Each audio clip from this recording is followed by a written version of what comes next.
Thanks. I wrap one arm around the XL popcorn, the other around the bag of treats, and carefully pick up a drink in each hand. And by the way, it's hot as balls in Theater 4. You should maybe think about turning the heat down. The kid behind the counter blinks slowly. We keep all our theaters set at 65 degrees. My brows rise as I give him a pointed look. Yeah, fucking scorching. With that, I leave him staring after me, carrying my goodies back to the theater. My blood thrums in my ears with each step I take, climbing the stairs to Olivia in the back row. Her eyes shine with laughter as she unfolds my seat for me so I can sit down with my hands full. I place the bag of candy in her lap and she snickers as she peeks inside it. This is a lot of food. Yeah, I eat when I'm nervous. And all the time, really. And I remember the day after we met, you said you like sweet over salty, so I got a few bags of chocolate and candy, but we're at the movies, so we need popcorn too. Do you like popcorn? I didn't know what you wanted for a drink, so I got a root beer and an iced tea. And you can have whichever one you want. Or we can split them both if you want some of each and you don't mind sharing germs or whatever, but if you don't want my germs, then that's cool, and we can... Carter. Olivia lays her hand on my forearm. It's soft and warm, and all I can hear is my heart. Take a breath.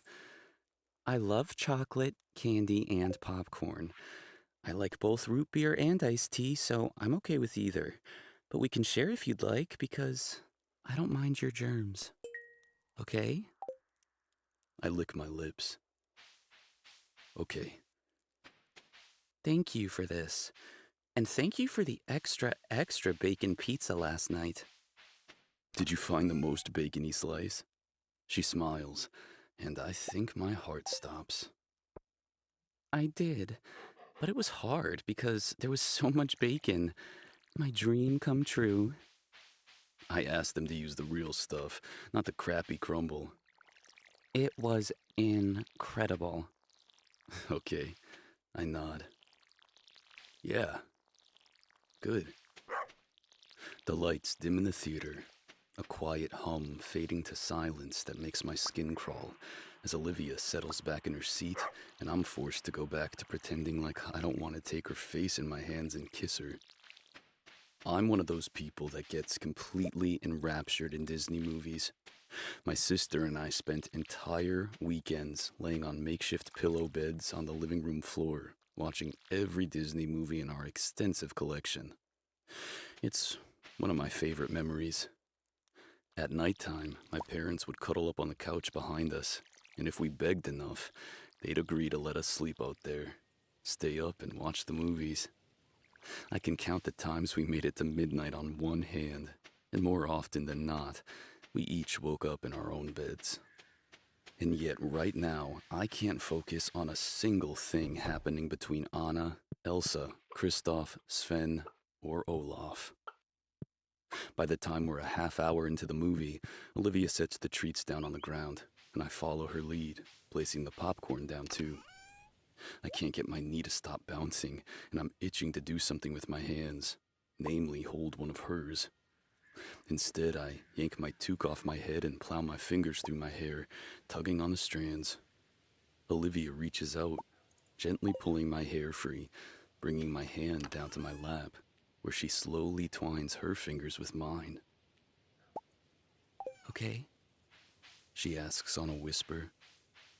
I stare down at her hand in mine, so tiny, so soft, so fucking warm. And when I peer up at her, she gives me a tender smile. The frantic race of my heart slows to a steady gallop, and the tension in my shoulders dissolves. Okay. You really thought Olaf was going to die there, huh? He did die, Ollie. Elsa brought him back to life, thank fuck. I would have rioted. I nearly cut off the circulation to her hand by gripping it so tight while I waited, hoping the funny snowman would reappear.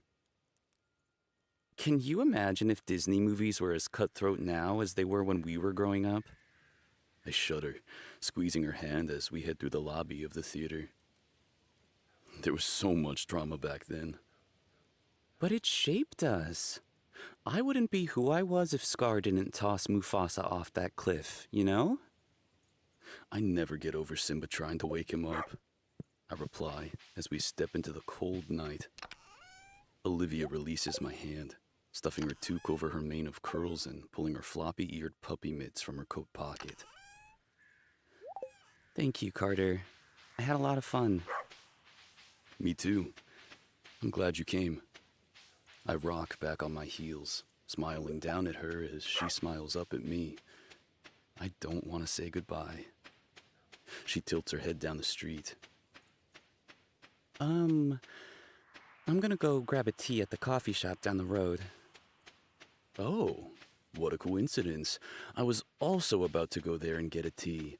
Guess we can walk together. Maybe grab a seat at the same table. You drink tea?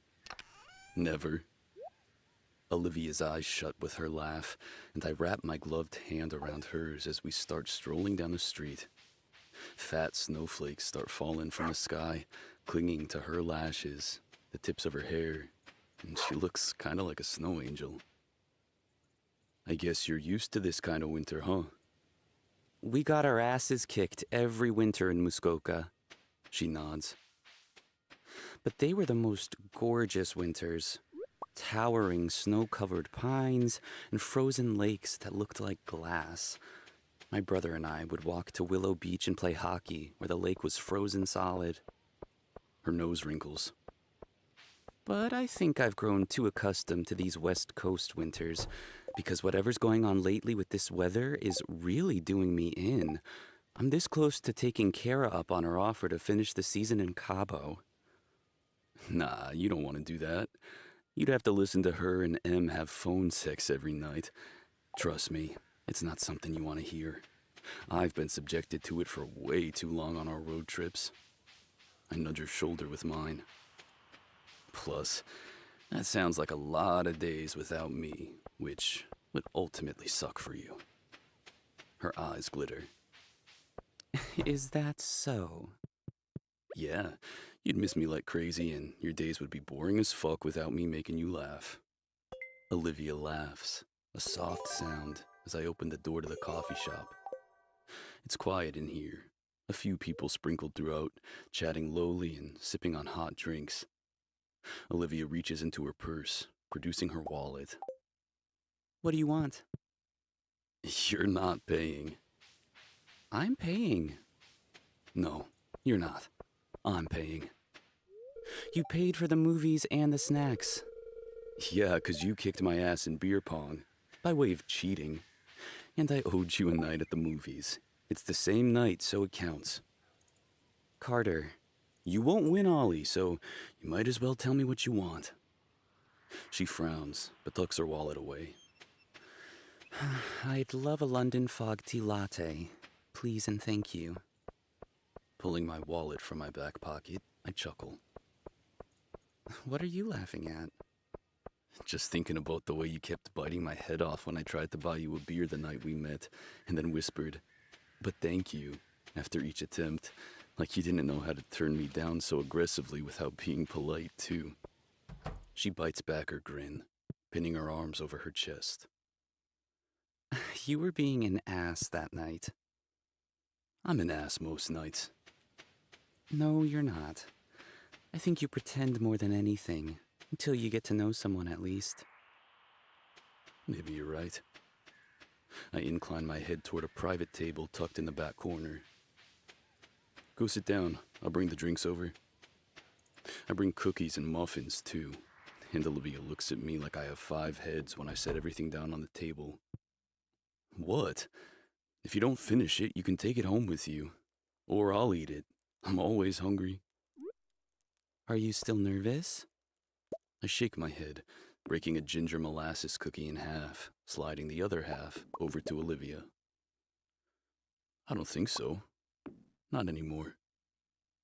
I study her, the way she's hunched forward slightly, playing with a small piece of her cookie, teeth skimming her bottom lip. But now you're nervous. Heat rushes to her cheeks. A little bit. Why? Because we need to talk. And normally I'm good at talking, but sometimes I feel kind of foggy around you. Is it because you're confused? Yes. She shakes her head quickly when my face falls, touching her fingers to the back of my hand. Not about the way I feel about you. I just think. I think my mind is always going in two different places, thinking about everything that could go wrong, but everything that could go right too. It's hard to focus, and I get lost in the space in between, where I'm just scared and confused. I get that. You do? I nod. I think I was thinking the same thing, but maybe in different ways. I didn't know how to step forward because I'd never gone in that direction before. And then, when I wanted to step forward, you wanted to leave, and it was confusing. I looked down at my hot chocolate, the whipped cream piped on top, the chocolate shavings and sprinkle of cinnamon. And when I meet Olivia's gaze again, so much vulnerability shines in her eyes. I might have been confused about why we were on different pages, but I understand your fears. My shoulder pops up and down. I guess I just wish you would have stayed and talked. We could have tried to figure it out together. The sound of quiet chatter and dishes clanking drifts around us as Olivia mulls over my words.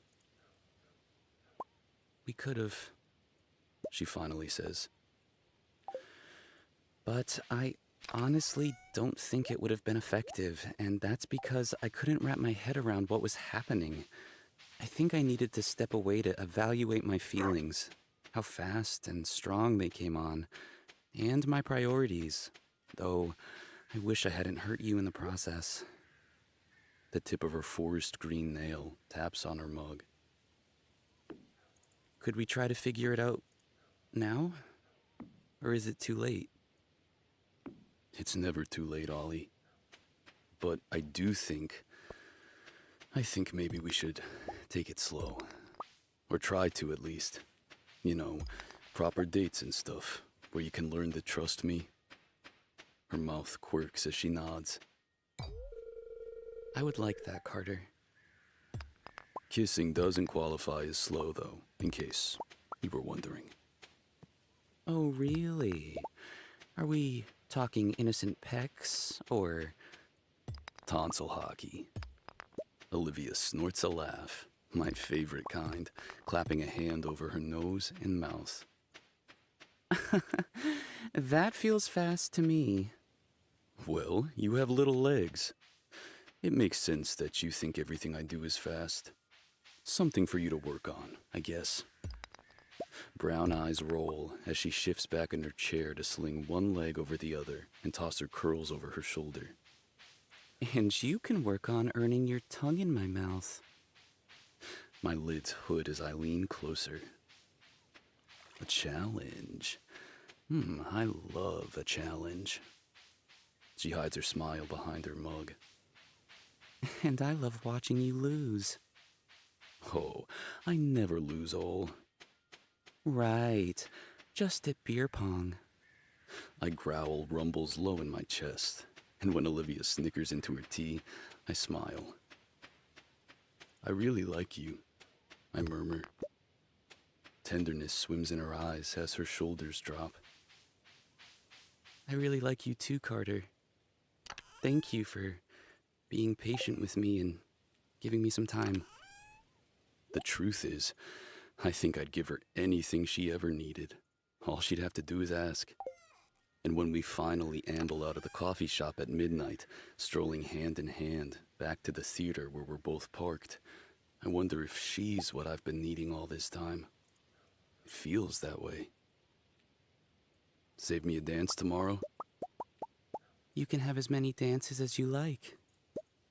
I tug her toque down a little lower, covering her ears. What if I want them all? That wouldn't surprise me at all.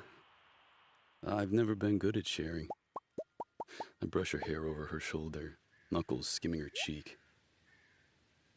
You're not gonna let me kiss you right now, are you? No, I'm not. She tugs on my coat, guiding my face down until my mouth hovers above hers. You need to work on your self-control if we're going to do this slow, Mr. Beckett. Fine, but I've never been good with self-control.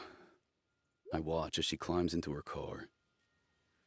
That rule was more of a guideline anyway, and you want to kiss me too. Of course I do. She hits me with a wink as she starts pulling her door closed. But I want to watch you lose. More. Chapter 21. Holy fuckballs. Carter. I see her the second she walks through the door. You can't miss her. Gorgeous little thing that steals in the doorway. My heart stops beating at the sight of her. I watch Emmett wrap her in his arms before he starts sliding her coat off, revealing the dress that took Olivia 3 trips to the mall to find. Don't ask me how I know that. She's stunning. But she always has been. Absurdly so. And tonight is no different. She could be wearing my hockey bag zipped up to her neck with armhole cutouts, and she'd still be the most beautiful woman I've ever laid my eyes on. Actually, that doesn't sound half bad. I make a mental note to ask her to pose naked with all my hockey equipment in the near future. I'm gonna take a fuckload of pictures of that woman. My phone's gonna be full of Olivia. But she's not wearing a hockey bag. Fuck no, she's not. This dress. Sweet, holy fuckballs, this dress. Shit. I don't know if it's Garrett or Adam who breathes the only word I can think of. They're both staring, brows slowly climbing their foreheads as they follow the line of her petite body down, down, down, and then back up, gazes lingering on her plunging neckline the same way mine does. I gulp. Yeah. Draped in crimson lace, Olivia looks as tempting and mouth-watering as a candy apple. She's forbidden fruit, and I want to devour her. I fight a groan as my eyes bounce around her perfectly hugged curves.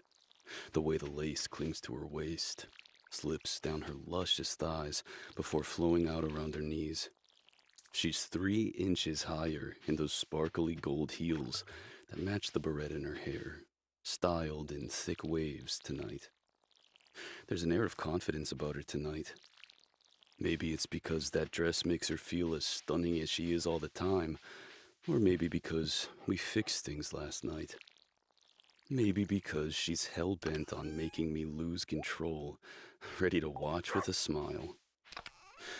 But if I had to guess, by the simple rise and fall of her chest, I'd say she's a little nervous underneath it all.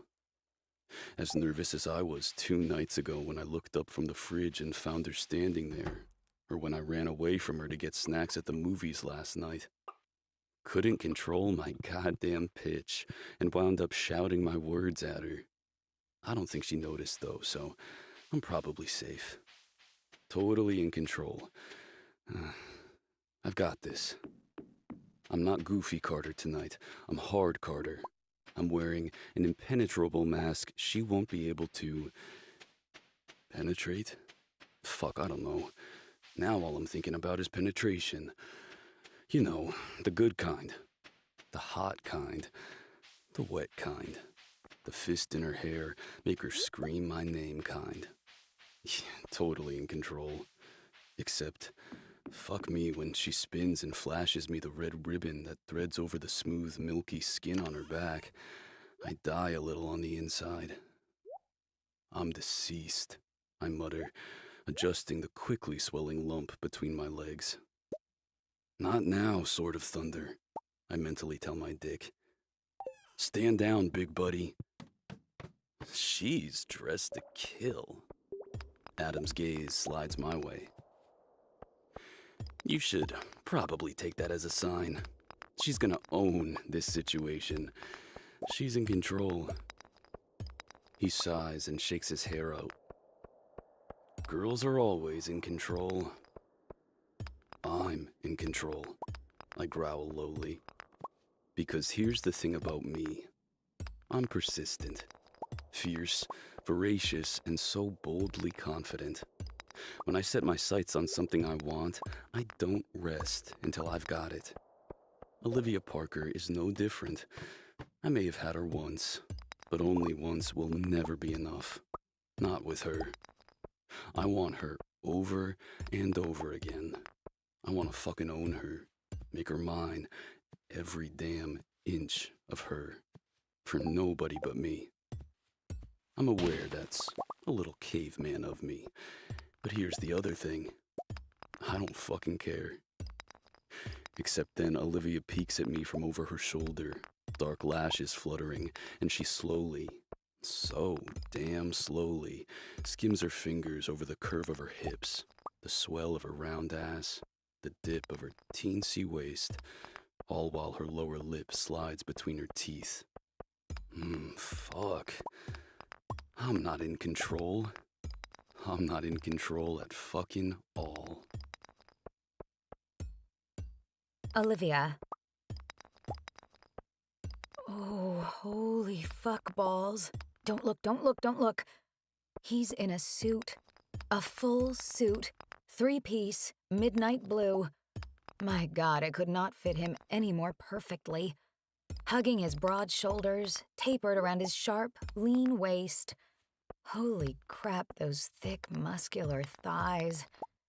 I remember those bad boys pinning me to the mattress as I fan at my face with 2 flappy hands. I need to stop. I need to not. I need to... Crap, I don't know. I think I need to mount that man in a bathroom.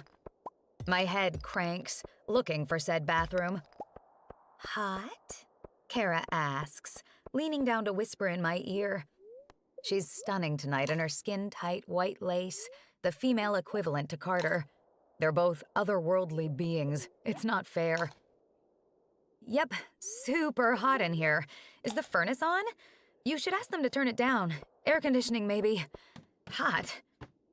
She hits me with one skeptical, squinty eye. We're in the middle of a deep freeze that Vancouver hasn't seen in years. You have no heat at home, and you want me to turn on the air conditioning? She follows my darting eyes and smirks at my still flapping hands.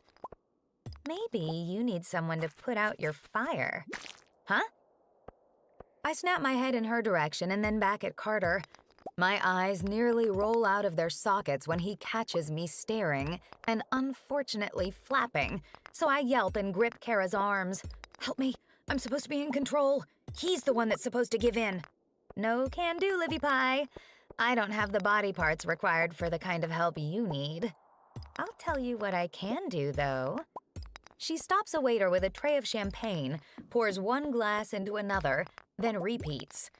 She swipes both full-to-the-brim glasses off the tray and hands one to me. I can get you drunk. I chuckle as my glass clinks hers, and as soon as that first sip of bubbly slides down my throat, I let out a deep breath. By the time I'm finished with my second double glass of champagne, Kara disappears to mingle. I should probably slow down, but then Garrett ambles over with a frosty beer in each hand and I happily accept one. You look gorgeous, he says, pulling me into him. He smells nice, and I wonder what Carter smells like tonight. Fresh lime and man, that's my guess. Manly man. Throw me over his shoulder Viking style, man. Thank you, Garrett. I smile up at him as he pulls back, his hand slipping slowly from my waist. His gaze darts over my shoulder and he clears his throat, jerking his hand back to his side. You hockey men sure clean up nice, don't you? I fix the knot of his tie, which is hanging too far to the right and too low. It's nice to see you. He's got such a great grin and seems so happy all the time, carefree, kind of like a cute dog. Yeah, we've missed seeing you around. Some slightly more than others. He leans closer, mouth next to my ear. Hey, want to spike Carter's blood pressure? What do you have in mind? He sets our beers down on the bar and holds out one hand, a sneaky smile spreading. Dance with me. With a giggle, I slip my hand into his and let him lead me out on the dance floor. His palm rests gently on my lower back as he starts twirling us slowly around the space, and I feel the heat of Carter's gaze as it touches my spine. Can't take his eyes off you, Garrett whispers. I'm pretty sure he's currently deciding which of my body parts he should remove first. When I laugh, Garrett grins, and he spins me out before pulling me back in. You been keeping up with the team? Of course. Your goal against Vegas on Tuesday? Chef's kiss. His face lights, chest swelling with pride. Yeah? Right through the 5-hole. What about you? Carter told me you coach the girls' volleyball team at your school. He talks about me? When he's not being a mopey ballsack? Yeah, he talks about you all the time. I can't imagine a mopey version of Carter. He's so upbeat all the time, charismatic and boisterous. That I made him that way has a wave of guilt rushing over me. Yeah, Garrett whispers, tapping the corner of my mouth where I'm frowning. That's exactly how he looked. You two are made for each other. I don't... My volleyball team lost in the semifinals, and do you think we're really made for each other? He's Carter Beckett, and I'm Olivia Parker, and I'm so short, and he's so tall, so are we even all that compatible, body parts that don't line up and stuff like that? Garrett's watching me, grinning like a bit of a jackass. That was the most impressive round of word vomit I've ever heard. But I'm gonna need you to get it together and get your head in the game. I've got money riding on Carter being the first to crack, not you. I'm scared you made the wrong bet. I believe in you, Ollie. That's great, but as the song ends and he leaves me with my beer, it's becoming more and more clear I don't believe in myself. I'm unraveling, falling apart at the seams, and I haven't even spoken to the man responsible for my demise. With a sigh that seems never-ending, I scrub a hand over my eyes and spin back to the bar so I can glue myself to a stool before I cause any more self-inflicted damage. Of course, I bounce off something hard on my way, my drink splashing over the edge of my glass, coating my fingers, pooling on the floor. Shit, I'm so sorry. I'm a mess tonight. I wasn't watching where I was going. Did I get you... wet? Oh god, shit. Those last 3 words come rushing out in one puff of air. Oh god, shit is right. Oh god, shit, Carter hums, one hand shoved in his pocket, the other holding a crystal glass filled with amber liquid as he looms over me. That's a new one. My legs are shaking. I'm not joking. My body is legitimately trembling right now. And when Carter reaches out and brushes his fingers over my collarbone, sweeping a curl off my shoulder and letting it slip through his fingers, I squeeze my eyes shut. What the fuck is happening right now? I was perfectly fine last night, and so utterly in control when I walked through this door earlier. Is it the alcohol? It's the alcohol. Carter's definitely not making me weak. He's not winning. You got your hair cut. I smack my glass against my head, which I grab with both hands as if to ask, this hair? Today. Today? Yeah, I got it done today. When Carter's brows quirk, I realize I'm borderline yelling, the way he did the other night. I touch my throat, feeling the way it bobs when I swallow, and try again. This time in a whisper. I got it cut this morning. I make scissors with my right hand and snap them twice. Snip, snip. Oh god, Carter might be winning. He tucks my hair behind my ear, the tip of his fingers skimming my sparkly gold barrette. His eyes don't leave mine as he swirls the liquid in his glass and tosses it back, letting it fill his cheeks before it slides down his throat. He slams the empty glass on the bar before taking my half-full beer and ditching that, too. and he walks forward. Not walk. He prowls. He prowls forward, and I slink backward until I hit a wall. His fingers ghost over the dip of my waist as he looms over me, and my heart slams against my sternum like it hopes he might kiss me. But instead, his lips pause at my ear. "Excuse me, Miss Parker." His breath is warm and spicy with sweet notes of vanilla and caramel as it rolls down my neck, and his gaze falls to my lips as they part on a shuddering inhale. The wall behind me suddenly opens and I stumble backward into complete darkness. Carter flips the light switch, illuminating the extravagant bathroom we've entered. And then he hits the lock. My heart sputters like a slowly dying car. His broad hands seize my hips as he spins me toward the vanity, slapping my palms down on the counter. I'm acutely aware of the way my exposed skin singes at the feel of him, the heavy weight that presses into my lower back, the tips of his fingers that dance up my forearms, circling my biceps when he grips me. His nose touches the spot where my shoulder meets my neck before coasting up, settling at the shell of my ear. "You started off so good," he murmurs. "So strong. You walked in here like a woman with all the confidence in the world, batting your lashes at me, running your hands over your body. And I thought for sure I was done. A goner. All my self-control flew out the window." He drags his mouth down my neck, one hand splayed over my belly, the other gliding over my hip, down the outside of my thigh, until he fists the hem of my dress. The lace scrapes softly against my skin as he pulls it up, and my breath catches in my throat as I arch away from his body, pushing myself toward his hand.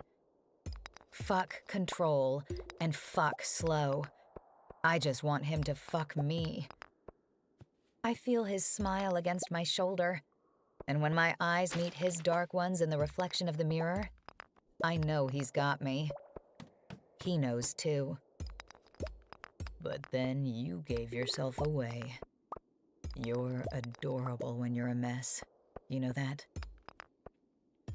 The pad of his thumb traces the edge of my silk panties, and a trembling breath escapes my lips, sparks fluttering throughout me as he teases me. "Do you want me to touch you?" "Yes," I gasp. "Please." A satisfied hum crawls up his throat, and his mouth closes over the edge of my jaw.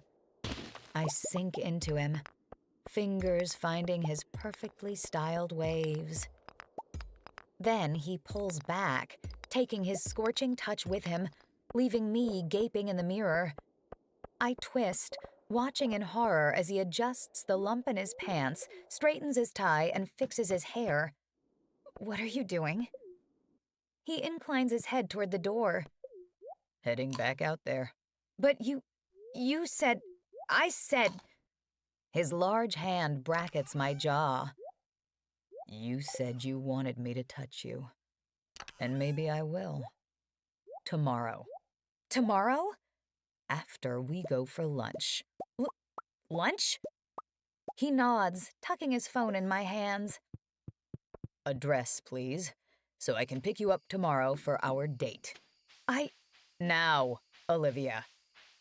I scramble to enter my address under the weight of his stare, and when I'm done, he sweeps me into the noisy hallway.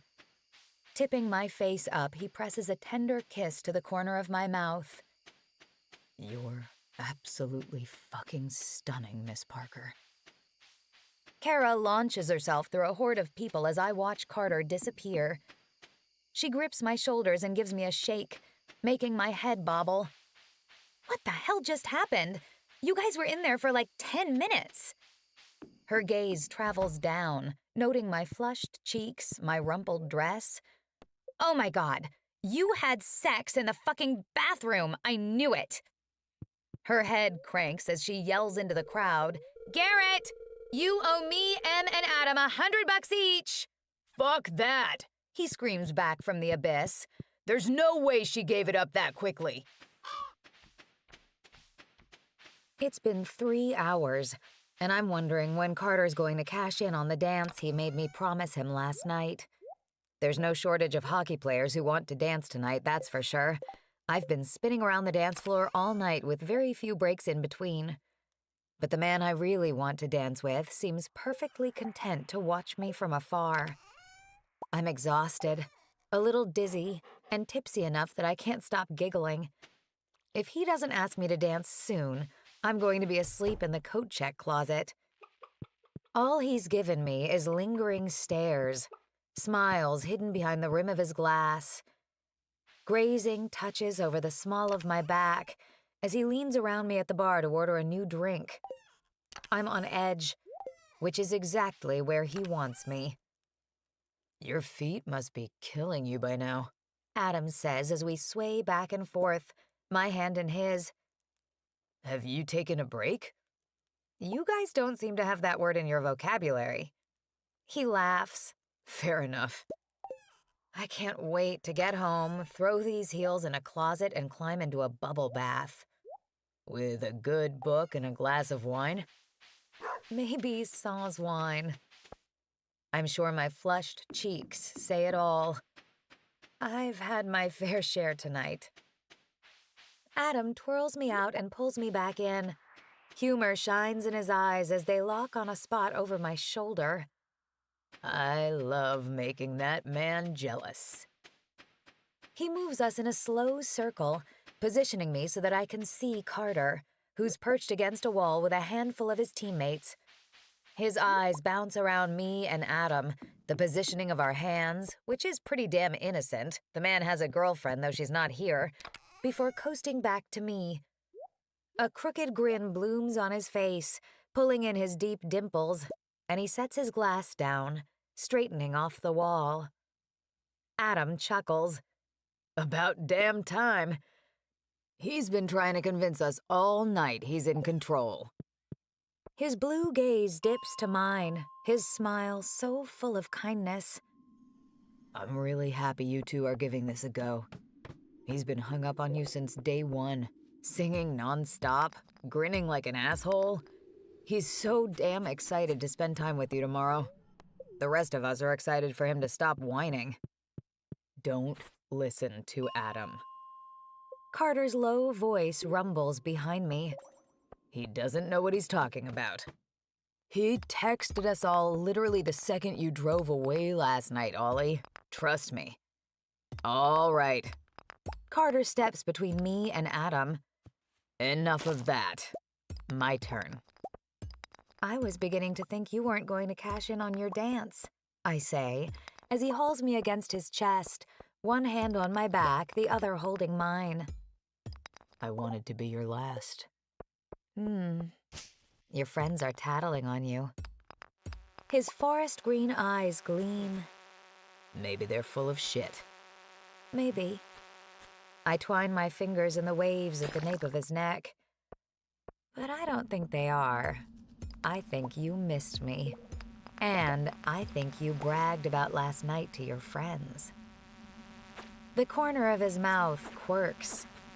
Some of my arrogance is rubbing off on you. I bet you'd like to rub something else off on me. Carter guffaws, and it feels like my single greatest accomplishment ever. So naughty, Miss Parker. It must be the heels. The added height gives you added confidence. His mouth dips low, hovering above mine. But you know what happens when you've been naughty, don't you? You get punished. By who? You? Only me. Do you want to be on your knees when you get punished? Or over my lap? My heartbeat thrums, settling between my legs, and butterflies erupt in my stomach, swirling so violently I feel dizzy. I need to go home before I accidentally beg this man to fuck me on the bathroom sink. I have higher standards than that. Or do I? No, I don't think I do. What's the matter, Olivia? You seem like you're wavering. My lips press together as my head wags. Nope, nope, I'm just... I pull away from him, shaking my hands out before I press one to my forehead. Tired, super tired. I think I need to go home. Popping up on my toes, I kiss his stunned cheek, wave for good measure, and jet toward the coat closet. Once I've said my goodbyes to the future bride and groom, I brave the cold.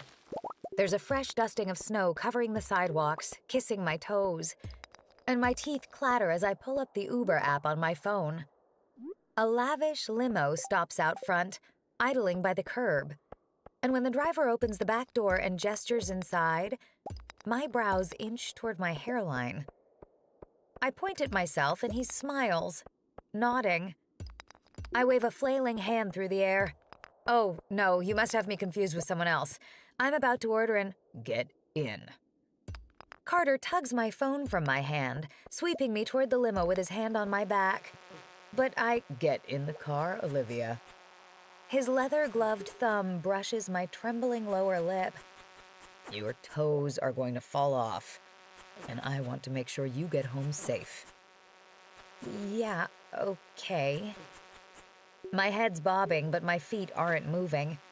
Carter gives me a gentle shove, his hands tight on my waist as he essentially lifts me off the ground and places me on the back seat.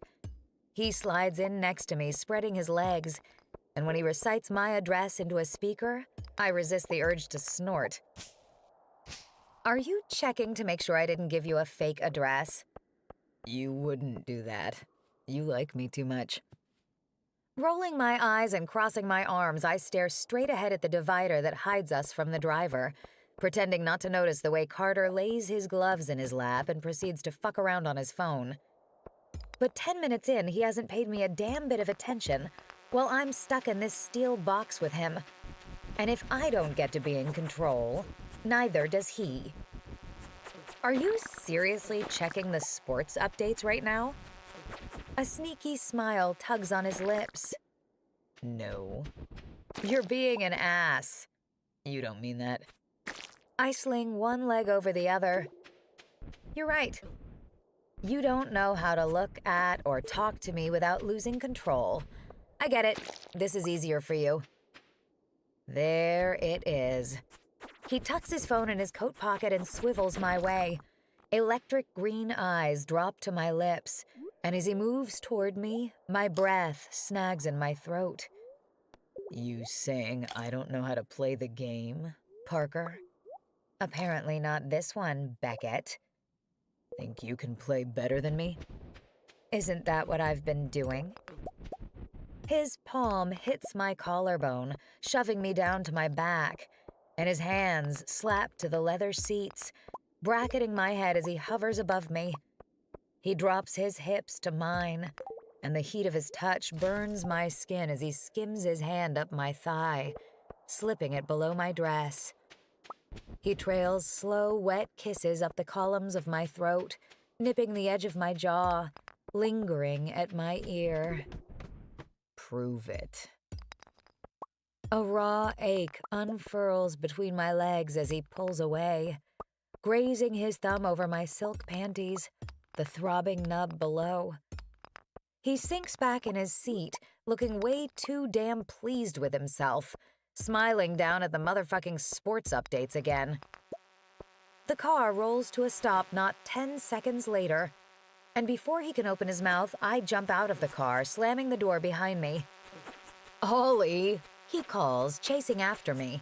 I hate that it comes out a chuckle. And I hate even more when I slip on a patch of ice on my porch steps, sending me flying backward, right into his stupid hard chest. Did I win? He asks, setting me down at my door. No, I grumble, stepping inside my freezing house. I kick off my heels. I haven't kissed you. He's doing a shit job at hiding that smug grin on his face. We're supposed to be taking this slow. I know. So no kissing. Right. Would it make you feel better if you won? I don't. Carter swallows my words with his mouth, his fingers plunging through my hair as my back hits the closet in the front hall. His hand slides up my leg beneath my dress, wrapping around my bare hip as I grind myself into him. I don't have it in me to care that the front door is open and the poor limo driver is 100% getting a free show right now. Fuck slow. He growls. I can't do slow. Not with you. God, I don't want slow. I want to crack this whole thing wide open. The chemistry, the passion, the fire. I want to give him all of me and take all of him. Carter pulls away, swiping his hand over his mouth, his breathing ragged and uneven as his gaze rakes over me. Something blooms there. Something vulnerable and cautious. He clears his throat, gaze dropping. I missed you while you were gone. With my hand on his cheek, I guide his gaze back to mine. I missed you while I was gone too. There's that megawatt grin, perfect teeth and deep dimples. And before he leaves, he dashes back down to the limo, jumps over the icy step, and returns a moment later with a small blue box that he presses into my hand. He places a lingering kiss on my lips. Sleep tight, Ollie girl.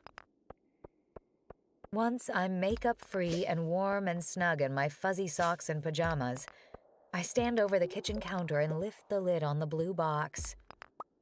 Inside is a cupcake, and the tiny flag that sticks out of the frosting tells me that it's maple pecan topped with maple buttercream frosting and bacon crumble.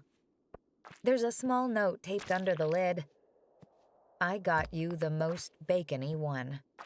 XO, Carter. Chapter 22. I'm not anxious. I'm in control. Carter.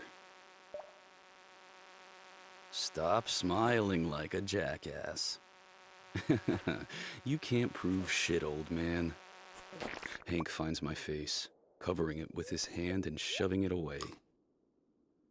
I know you like the back of my hand, Carter. Chuckling, I finish rearranging the food on his plate before sliding it over to him. Steak is at 12 o'clock, scrambled eggs at 3, hash browns at 6, and toast with jam at 9. I wait for him to locate his fork before I answer him. Might be smiling a bit, but never like a jackass. He snorts, stabbing at his steak. I highly doubt that. But why don't you go ahead and tell me why you're smiling? He gestures at me with his fork. Does it have anything to do with why you showed up 3 hours early today and we're having breakfast instead of lunch? Dublin's head whips back and forth between me and Hank, watching every disappearing bite. Poor guy's got a puddle of drool so big gathering at his feet that I'm beginning to worry it might be a slipping hazard, so I let him eat a breakfast sausage from my hand. You feeding my damn dog again? You spoil him. Hank's own fingers find a piece of steak, and he smiles when Dublin doesn't hesitate to devour it. I have a date today. A lunch date. An all-day date, really, but Olivia doesn't know that yet. Pretty sure I only said lunch. I glance at Hank, his hand gripping his fork in midair, halfway to his mouth, which is hanging open. He doesn't have to look so shocked. I'm date-worthy. I can date. It's not a big deal. Olivia? He finally whispers. You got the girl back. I did. My voice sounds as excited as I know I look. His fork clatters to the table when he claps his hands together before he reaches out and grasps mine. His smile is so broad, so genuine, that it makes mine grow. I knew you would, Carter. He twists toward Dublin. Didn't I tell you, Dubs? I told you Carter would win her back. I said you were wrong, that he isn't a pansy. He pats Dublin's head. You shouldn't talk like that about him when he's not around, buddy. He's an okay guy.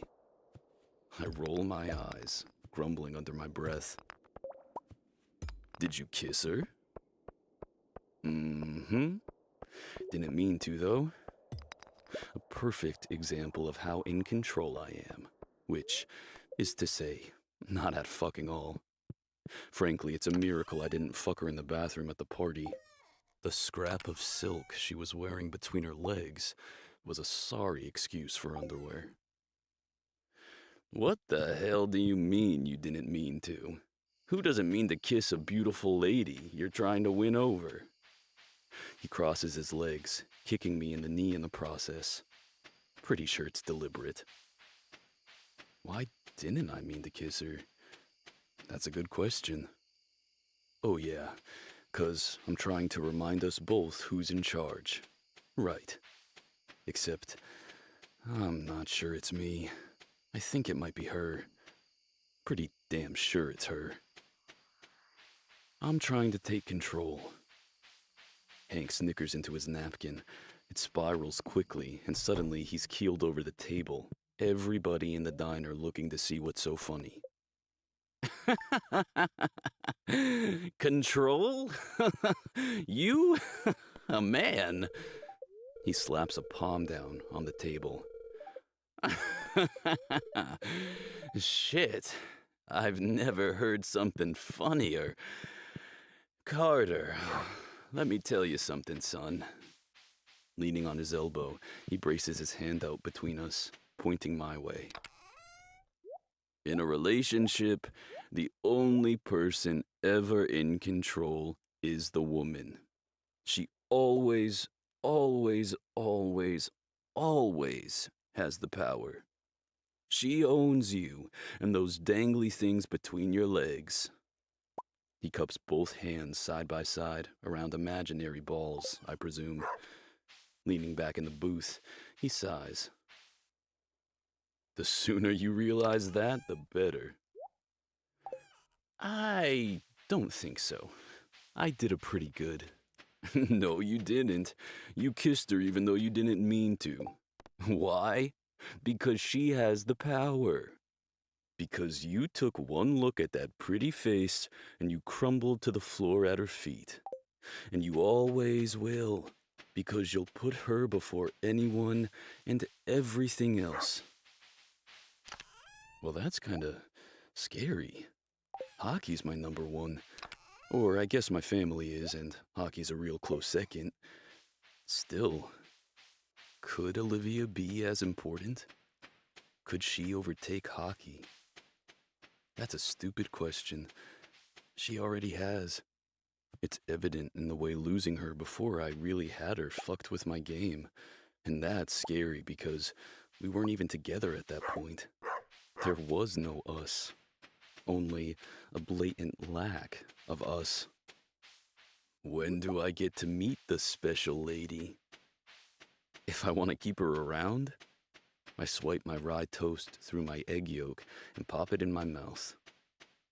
Never. He chuckles, tossing a balled-up napkin at me. Son of a bitch. Hank and I head out for a walk before I take him home, and I help him settle in his lazy boy. Dublin tucks himself into his dad's side while I get Hank set up with his audiobooks. He loves listening to smutty romances. He says it's the only action he gets anymore. Have fun on your date, Carter. Don't do anything I wouldn't do. I look down at the cover of the book that's displayed on the tablet I got him 2 years ago for his birthday. 50 Shades Darker. I don't think we need to worry about that. His hand searches for mine, and when I take it, he squeezes. Love you. Love you too, you dirty old man. I'm not anxious, I'm in control. There's a difference. If I were anxious, would I have gotten here 20 minutes early and stayed in the car? Maybe. If I were anxious, would I just be staring up at Olivia's house? Also, maybe. It's not as if I don't know how to go on a date. It's not like I have very real feelings for her that scare the living shit out of me. If I were anxious, would I... Okay, I'm fucking anxious. I get it. But it's not a big deal. Everyone feels this way before their first date, right? Whether they're 16 or nearly 28. Right? Right. There's a startled half scream from inside the house when I finally ring the doorbell. Shit! Fuck me, he's early. I'm not ready. I glance at my watch. I'm 1 minute and 32 seconds early. And as I mentioned, I've actually been here for 20 minutes sitting in my car. I got out 3 times, made it up the front steps, and then turned around and hightailed it back to the car. But it wasn't because I was anxious. Olivia still hasn't answered, but she obviously knows I'm here, so I ring the bell again, 3 times in quick succession, grinning at the curses flying from her mouth as her footsteps stomp closer. The door swings open, revealing Olivia in all her glory. In her pajamas. She's wearing an oversized University of BC tee with a hole on the side of her waist and a pair of striped long johns that are so long for her they completely cover her feet, except for her tiny pink toes. In her defense, when I called this morning, I did tell her to dress casually. This is slightly more casual than I was going for, but we can make it work. I shake the little bit of snow off my toque and step inside. You're rocking the whole I woke up like this vibe. Flashing a grin and a wink, I lean close. Kinda makes me want to take you back to bed. I never know what I'm going to get with Olivia, and I think that's one of the things I like about her. Sometimes she's quick with the sassy comebacks, and sometimes, like right now, she just stares up at me while her face floods with heat. And she's still not talking. I thought I was nervous. Psh, I've got nothing on Olivia. Oh my god, She whispers. I haven't said a word yet, have I? You're just kinda staring at me, I confirm. She buries her face in her hands. I'm a fucking mess this morning. Chuckling, I haul her into my arms, hugging her tightly. That's okay. It makes me feel better about the fact it took me 4 tries to actually knock on your door. I thought you were in control. Can I tell you the truth? Hooking a finger beneath her chin, I tilt her face up. I've never felt so fucking powerless. That's why I'm gonna kiss you now, instead of waiting until the end of our date like I promised myself I would. Okay? The corner of her mouth tugs up, and I bend my neck, touching my lips to hers. It's tentative at first, a slow exploration, testing the boundaries. But then her lips part on a sigh, letting me in for a taste, and her fist grips my coat to keep her upright. Oh, I whisper against her lips. Go get dressed. An unimpressed noise rumbles in her throat, and I watch her ass bounce in those thin pants as she struts down the hallway, disappearing behind a door. I take in the small entryway, smiling at the lanyard I gave her for Christmas that's hanging beside her coat. She's got 2 keys attached to it and an ID badge, and I trace Olivia's bright beam. I'm kinda nosy, so I open the hallway closet and am pleasantly surprised to find her hockey skates exactly where I hoped they'd be. My thumb glides over the blade, pleased to find them sharp. I quietly slip out the door and tuck them in my trunk, all before she finishes getting ready. I peel my coat off and wander into the living room, trying to ignore the biting chill in the air as I take a seat on the couch. There's a stack of romance novels that would likely pique Hank's interest on one side of the coffee table, a pile of papers that appear to be graded tests on the female reproductive system on the other, and the pen that rests on top has perfect teeth marks engraved in it. Picking up the frame on the side table, I examine the picture inside that I think is from this past Christmas, judging by the tree in the background. Olivia's got a smiling baby in her arms. Terrifying. And that small, brown-haired girl from Kara's picture glued to her side. I'm not sure I've ever seen her look so utterly happy as she does in this picture. That's my niece and my nephew, Olivia tells me from the doorway. Alana and Jem. This woman before me is so effortlessly gorgeous. I don't know what to do with myself. Dressed in a pair of leggings and an oversized cream knit sweater that hangs slightly off one shoulder, she's utter perfection in my eyes. She fiddles with her hands. I'm sorry it's so messy in here. There's a timidness in her voice that's different from all the other times she likes to get a little quiet with me.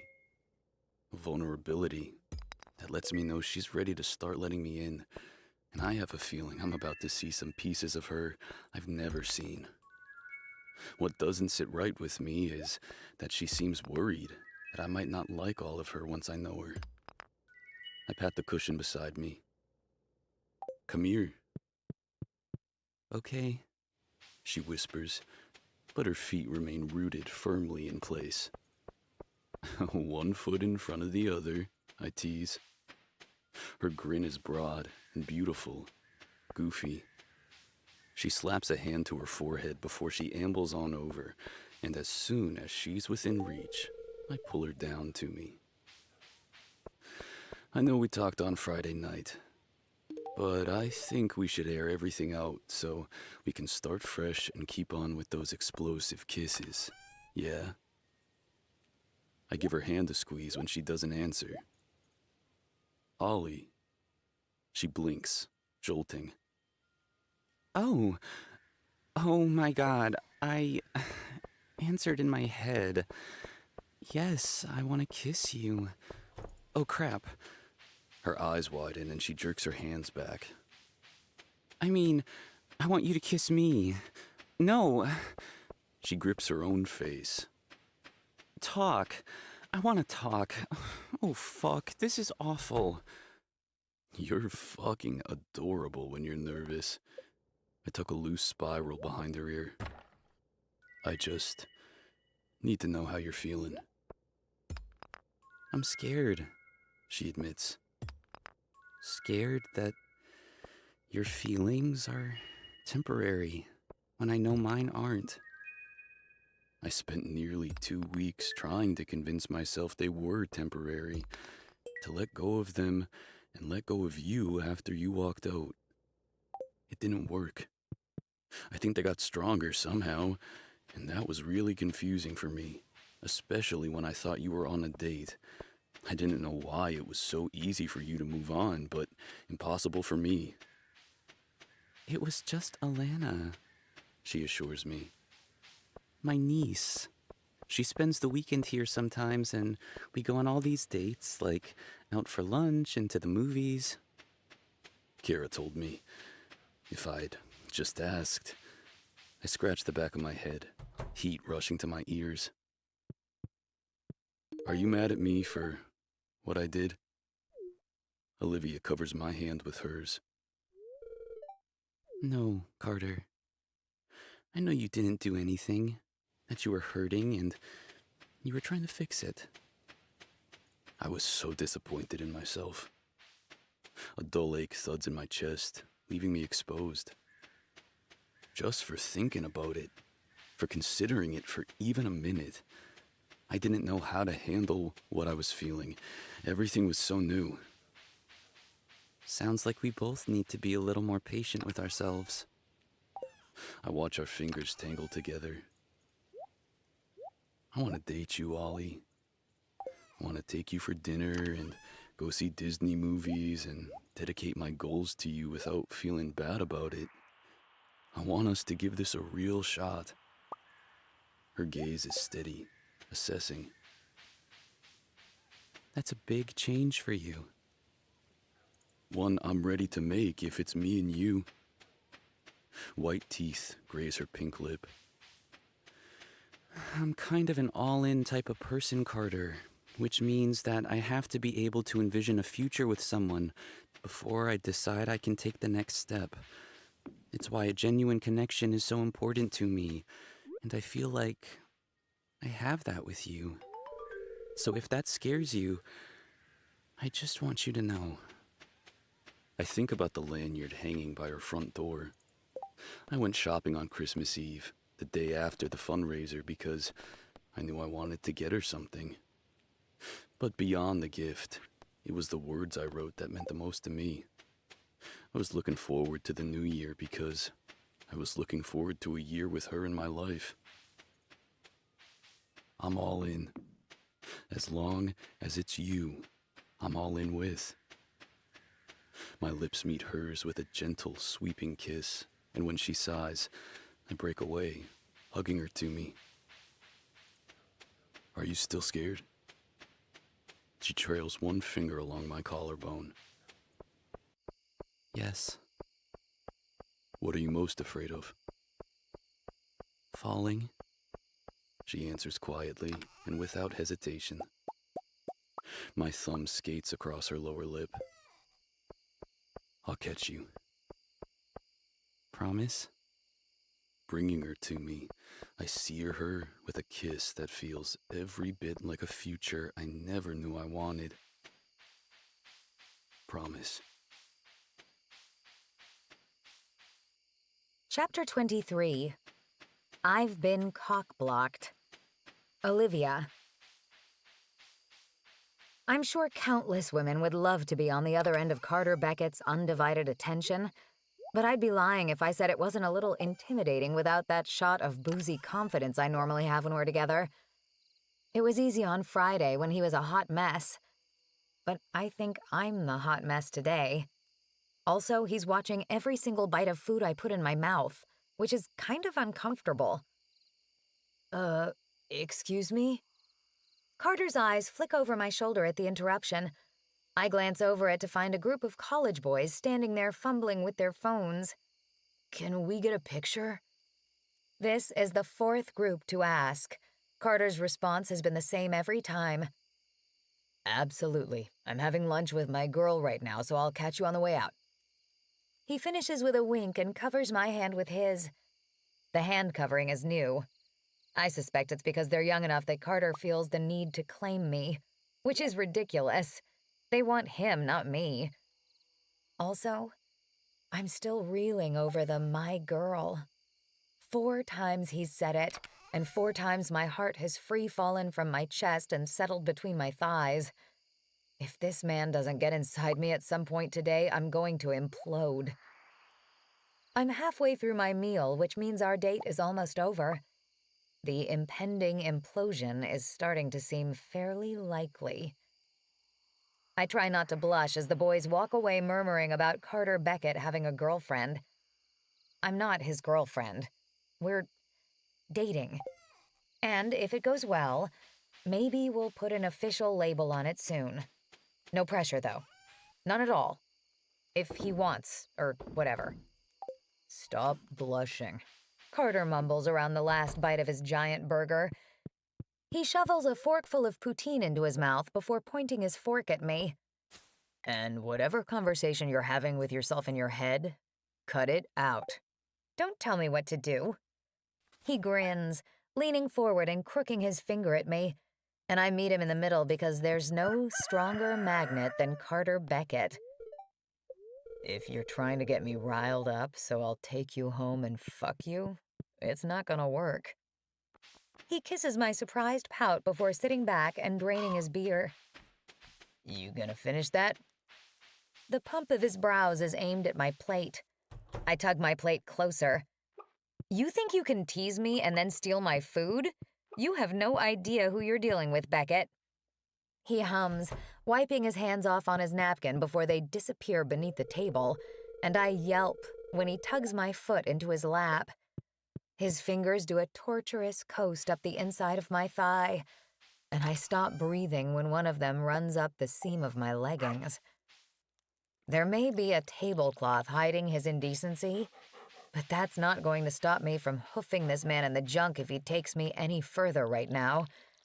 Especially when he softly strokes me and whispers, "So warm down there." I wriggle free of his hold and shove my plate over to him, trying to quell the flutter in my belly. It dies quickly when I spot that irritatingly sexy and self-righteous smirk as he starts devouring the rest of my meal. By the time he's forced dessert down my throat and taken pictures with everyone in the restaurant, I'm thoroughly stuffed and uncomfortable, and maybe ready for a post-lunch nap. I place 2 palms over my stomach and groan once we step outside. My belly hurts. Carter spins me into him, one hand on my lower back as he dips me. Guess we'll have to work off all that food. His words dissolve on my tongue like sugar, and I hang on to him for dear life. Olivia! My eyes crank open at my name, and Carter hoists me back up, his head swiveling. Fuck. One long arm sweeps out, tucking me behind him as several cameras are shoved in our faces. It is Olivia. She's back. Where has she been? Carter, is Olivia your girlfriend? Are you officially off the market, Mr. Beckett? No more late-night romps in the bunny patch? What's your name, sweetheart? Fuck off.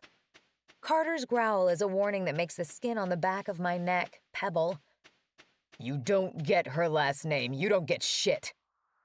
His fingers lace harshly through mine as he tugs me into his side and starts traipsing us down the street, my face aimed at the ground. The cameras follow, and when Carter's car comes into view, I scramble toward it, tripping over the curb. He catches me around the waist before I can faceplant on the asphalt, and my feet don't touch the ground as he hauls me toward the passenger side, stuffing me inside. Carter is in the front seat and has us around the corner before I can count to 5. He pulls over down the street and turns to me, pulling my mitts off my hands and bringing my knuckles to his lips. I'm so sorry. Somebody must have posted a picture at the restaurant. He takes my face between his hands, looking me over as if I might be injured. I'm not. I'm just embarrassed. I don't even know. Are you okay? I nod. I don't know how to say it without hurting his feelings. You don't want to be a girl in pictures with Carter Beckett. I'm sorry. Don't be sorry, Ollie. But it will happen. As long as we're together, there are going to be pictures. There's a bright side to it all, though. Now there's photographic evidence that I'm dating the world's hottest teacher. I snort a laugh, only because he seems so sincere. Eventually, it'll be old news.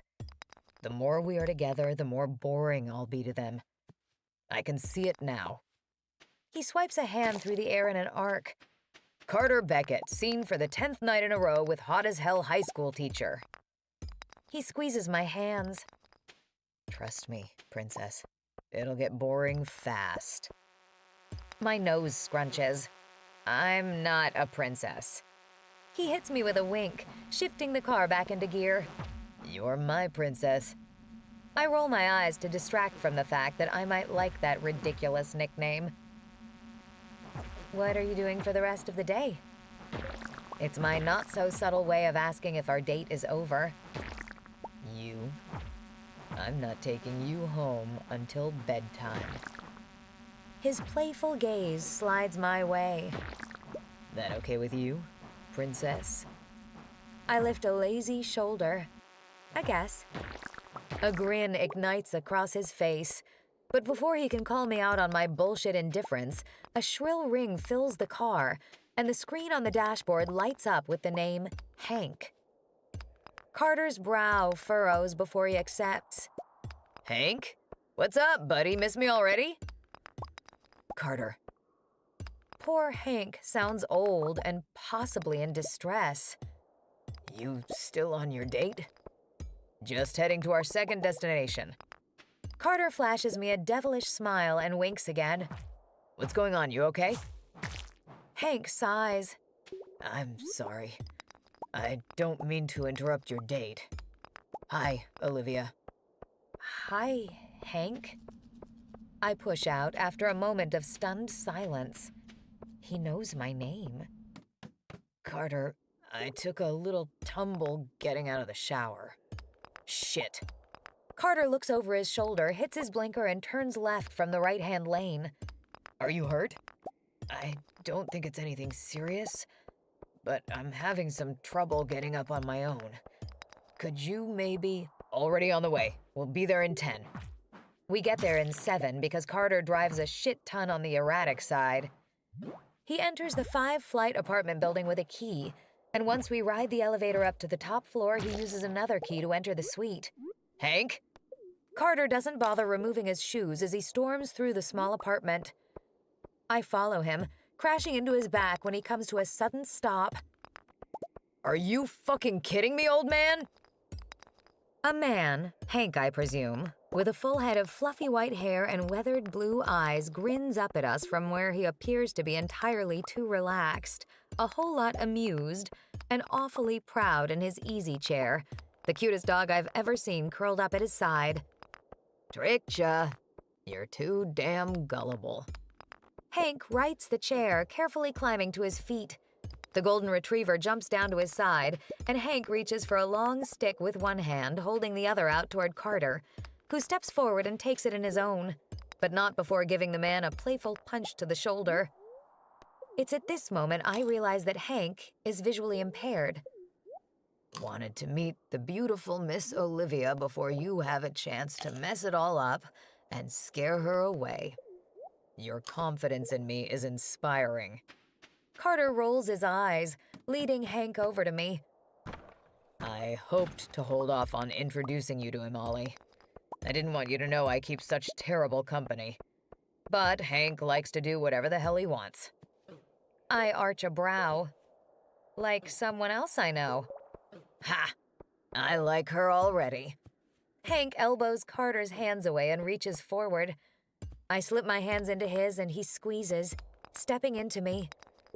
I had to meet the girl who's made my friend here a miserable dud for a few weeks while she kept him on his toes. Made him work for it. I'm happy to meet you, Hank. This has turned into the best date I've ever had. Because of me? He asks with a megawatt grin, while Carter grumbles.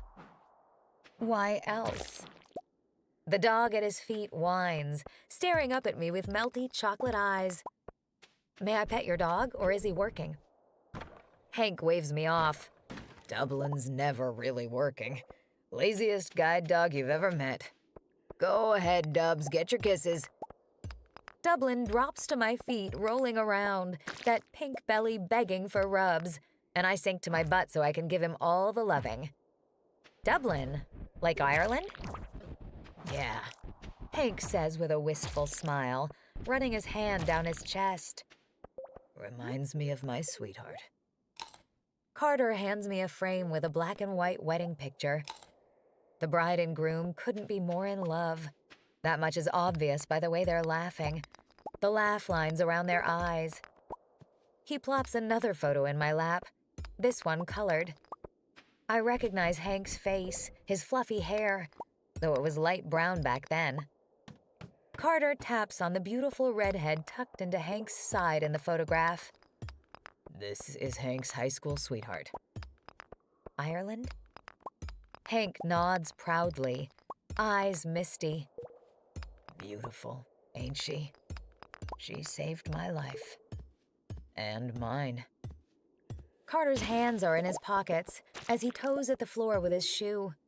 He gives me a sheepish smile, one I'm not used to seeing on this man, and I hope one day he'll feel safe enough to share his story with me.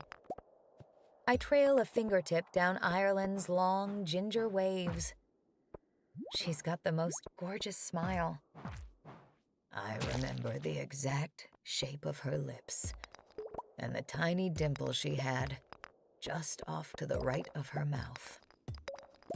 He touches the spot on his own face, then claps his hands and shakes his head. Can I feel your face, Olivia? No. Carter shakes his head. Don't fall for it, Ollie. I did, and when he was done, he told me it was all bullshit.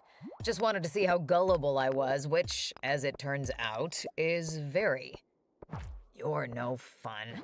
Hank grumbles as Carter helps me off the ground and then directs Hank down beside me on the couch. It's fine, though, because I already know you're 5'1", have tiny freckles on your nose, brown eyes the color of chocolate, and tiny hands that fit perfectly in his. Always warm. Carter's cheeks burn bright.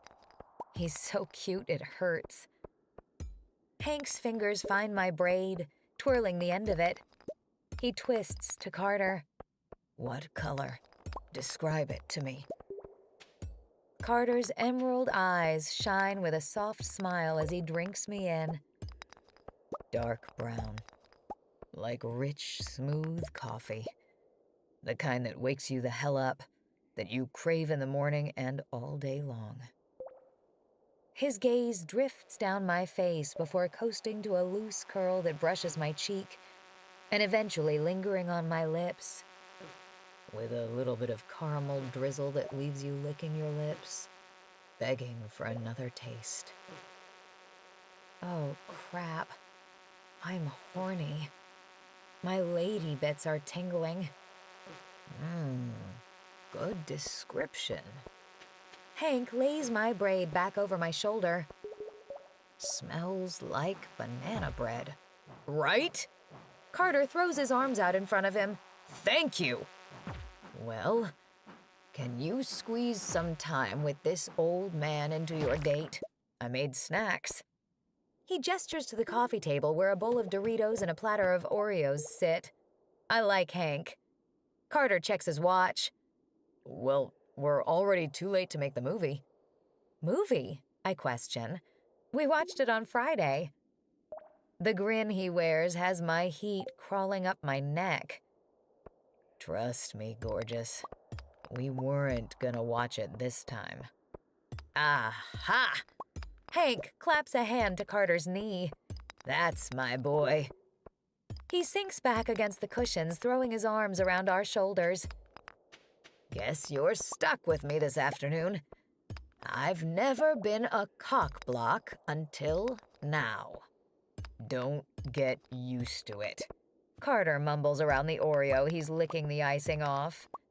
How he's managing to shove more food into his mouth right now is beyond me. I still feel like I'm going to explode. Never again will you get in the way of my cock and my woman. My woman. My woman. I'm dying here. I'm in withdrawal, and the only fix is the 6'4" wall of rippling muscles on the other end of the couch. Carter's smug smirk says he knows exactly what I'm thinking.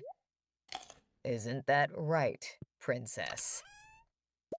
Quite frankly, I've never heard anything more accurate. Instead of saying that, though, I cross my arms and flip him the bird. Chapter 24. My pants have left the building. Carter.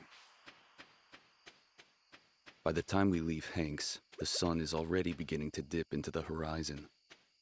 I'm typically someone who loves winter. Present year excluded, this shit is too cold for me, because hockey has always been my life. But I hate the shorter days, the fleeting hours of daylight. I always feel like I'm rushing to get things done before the sun goes down, like right now. Hank would have kept us all day, and I'm pretty sure Olivia would have happily obliged him. But we've got one more pit stop on our date that depends on daylight, before we head back to my house for dinner and cuddles. Potentially naked cuddles. I haven't decided yet. I prefer naked, of course, and I'm beginning to realize that slow isn't a word in our vocabulary, but sex is something I can hold off on if she's not ready, and I want to make sure she is. When's the last time you skated? Yesterday? She answers distractedly. We're not far from my place, and she's got her face nearly pressed against the window as she stares out at Capilano Lake. It's breathtaking in the winter. And in the summer, too. All the time, really. Olivia manages to pull her gaze away. I coach Alana's hockey team. When I accidentally slam on the brakes, I bracket my arm across Olivia's chest, stopping her forward jolt. Sorry. You just... Fuck. Wow. She's my perfect woman. Her brows pinch with her quizzical smile. What? I think I might love you, I joke. Except I'm maybe halfway serious. That's amazing. Can I come see a game? Absolutely not. Why the hell not? Because all you'll do is distract the girls and the moms. This face is highly distracting. You're right. Don't get me started on this body. God, I love when she rolls her eyes. So tiny and ferocious. You're so ridiculously full of yourself. It's insane, Beckett. The tip of my finger dances up her thigh. You can be full of me too if you play your cards right. She laughs and shoves my hand off her thigh, only to twine her fingers with mine and set them back in her lap. Because she likes when I touch her, as much as I like doing it. Who the hell raised you? Mama Beckett would take offense to that, Olivia. She wouldn't. She'd bury her face in her hands, apologize profusely, and tell me to keep my filthy mouth shut. Which reminds me, Mom's gonna have a field day when those pictures of Olivia and me at lunch hits the news tomorrow. I make a mental note to pretend like I have no idea what she's talking about, and she inevitably calls me about it, just to grind her gears. Dad would be disappointed in me if I didn't. I throw the car into park at the head of the lake and tug Olivia over to a bench overlooking the lake. It's covered in a thick layer of glass-like ice, the slowly sinking sun making it dazzle like crystal. The snow-dusted pines shine in the sleek reflection, and everything is white, powder blue, and deep forest green. Olivia is so enthralled, she doesn't notice me disappear back to the car, and when I stop in front of her, her gaze falls to the pairs of hockey skates in my hands, and a bright beam shatters her face. We're going skating? Here? You got it, princess. You said you grew up doing this back home, so I figured this might be a nice way to bring a bit of home to you. Her eyes shine with gratitude. Thank you, Carter.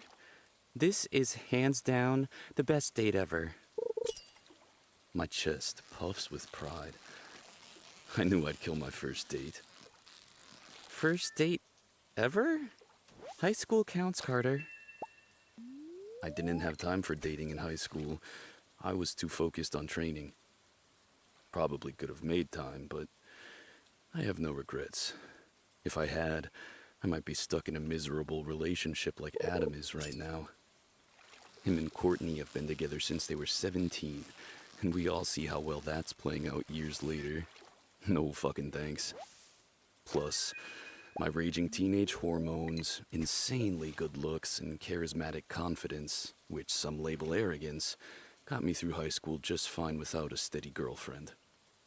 With our skates on, I help Olivia down to the ice and watch as she takes it all in, speechless. Most areas of Vancouver don't typically get cold enough for large bodies of water to freeze over so completely, but this winter is an exception.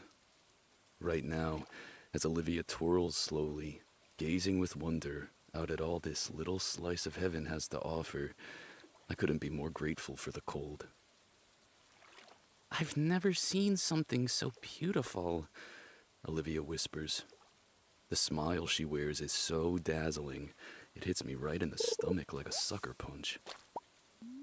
Yeah, me neither. Her lashes flutter as she takes her bottom lip between her teeth. Who do you think is a better skater, me or you? 100% me. I'm way faster. I said better, not faster. She skates away from me, leaning forward on one foot before she jumps in the air, spins, and lands on her feet. She sends up a spray of snow when she stops in front of me. Hockey on the weekends and figure skating during the week until I was 10. I'll take your ass to the ground, Parker. There's a happy thump in my chest when Olivia throws her arms around my neck. She's finally given up that shyness from earlier today. I love seeing her like this, her walls coming down, her simply being herself. With me. Me being myself with her. It's easy. You think so, eh? I know so. Want a race? No way, your legs are like 3 times the length of mine. It's an unfair advantage. I skate toward her, loving the way her hips swing with every backward stride. Afraid I'll win? I could skate circles around you, Mr. Beckett. I incline my head toward the small green boathouse that sits in the middle of the lake, connected from one shore to the next by a narrow wooden dock. First one there and back. Her fingers crawl up my chest. When I win, will you rub my feet? They're gonna be sore from kicking your ass. The tip of my nose grazes her freezing one. So arrogant. Guess you're rubbing off on me. Oh, I'll fucking rub off on you. I catch Olivia's waist as she tries to spin away from me, hauling her right back in. We gonna do this or what, Pipsqueak? Definitely. She draws me into her, touching her lips to the corner of my mouth. But there's something I want to do before I humiliate you. I don't have time to ask what that is before her mouth opens on mine. Hot, wet tongue lashes, nipping teeth, and bruising grips. This kiss is nothing but starved. I'm about to toss my ridiculous idea of anything other than naked cuddles out the window when she starts tugging on my zipper. What do you think you're doing there, Miss Parker? I rasp out. My cock rockets to maximum strain the second her hand wraps around it through my boxers. Fuck. Can a girl put her hands on her man? Yup. Yeah, that's... fuck. Cool. Hands. My head whips between the trees and my car. Do I want to push her up against a tree and fuck her, or watch her slip around on the leather seats in the back of the Benz? Tree is more accessible. Do we need to take our skates off? No. I think I can make it work. I've got thighs of steel. Carter? Yeah, baby. Soft lips touch my chin. You're gonna lose. What? I nearly cry when her hand disappears. What the hell are you... Olivia! Her piercing cackle echoes around the lake as she takes off like lightning, her blades zipping along with her. I'm too stunned to care when my jeans start slipping over my ass, and I'm proud to say that by the time Olivia reaches the boathouse and starts flying back toward me, my pants are around my ankles. Because that girl can fucking skate. She's still laughing like a hyena when she jumps into my arms and crashes her lips against mine. Ready to rub my feet? I'm ready to rub something. That's for fucking sure. There's a warm body tucked into mine that reminds me I don't want this night to end, and there's no part of me that wants to climb on a plane in the morning and leave for 3 days. The flawless beauty sprawled out in my lap is decked out in my clothes, head to toe. My Viper's hoodie, a pair of sweats that swallow her legs, even a pair of my thick socks covering her feet as we curl up on my balcony next to the roaring fire, Olivia with a cup of tea I ran out to buy this morning so she can have it whenever she's here. Every minute of this day has been perfect, from Olivia's hand in mine as we skated across the lake to the way she stood by my side at the stove, dipping her finger into the sauce I was stirring before dinner, humming happily as she sucked it off. That one accidentally ended with her on the counter and my tongue down her throat. She's still claiming the whole thing was purely innocent, that she was simply tasting the sauce, but I'm not buying it. I pull the elastic from her braid and run my fingers through her silky hair. Hank didn't scare you off today, did he? If anything, he made you 10 times more appealing. That guy really amps up your cool factor. His smut collection is the most impressive thing I've ever seen. Right. My 83-year-old best friend and my Olivia might have started an impromptu book club today. They're starting with some book called Follow Me Darkly or something. I have no desire to get tangled up in that. Except, apparently blindfolds are involved, so, maybe. But still, my Sword of Thunder is the most impressive thing you've ever seen. She tips her head back, wide gaze locking on mine as silence hangs between us. Then, she laughs in my face. You do not call your dick your Sword of Thunder. I absolutely call my dick my Sword of Thunder. You know why, Ollie? 'Cause he brings the thunder. I take her chin in my hand. I don't appreciate your laughter right now. Folding her lips into her mouth, she pretends to lock them and throw away the key. Chuckling, I wrap my arms around her, holding her a little tighter as I gaze out at the mountains, the stars that paint the sky. I'm happy you like him. He's one of my best friends. I can tell. You two seem really close. Have you known him your whole life? A little over 7 years, I murmur. He saved my life. The words are out of my mouth before I can stop them, and I'm not sure whether to stop while I'm ahead or keep going. The handful of people who know how Hank came to be in my life is restricted to my family, my best friends. You said that earlier, that his wife did. Because she did.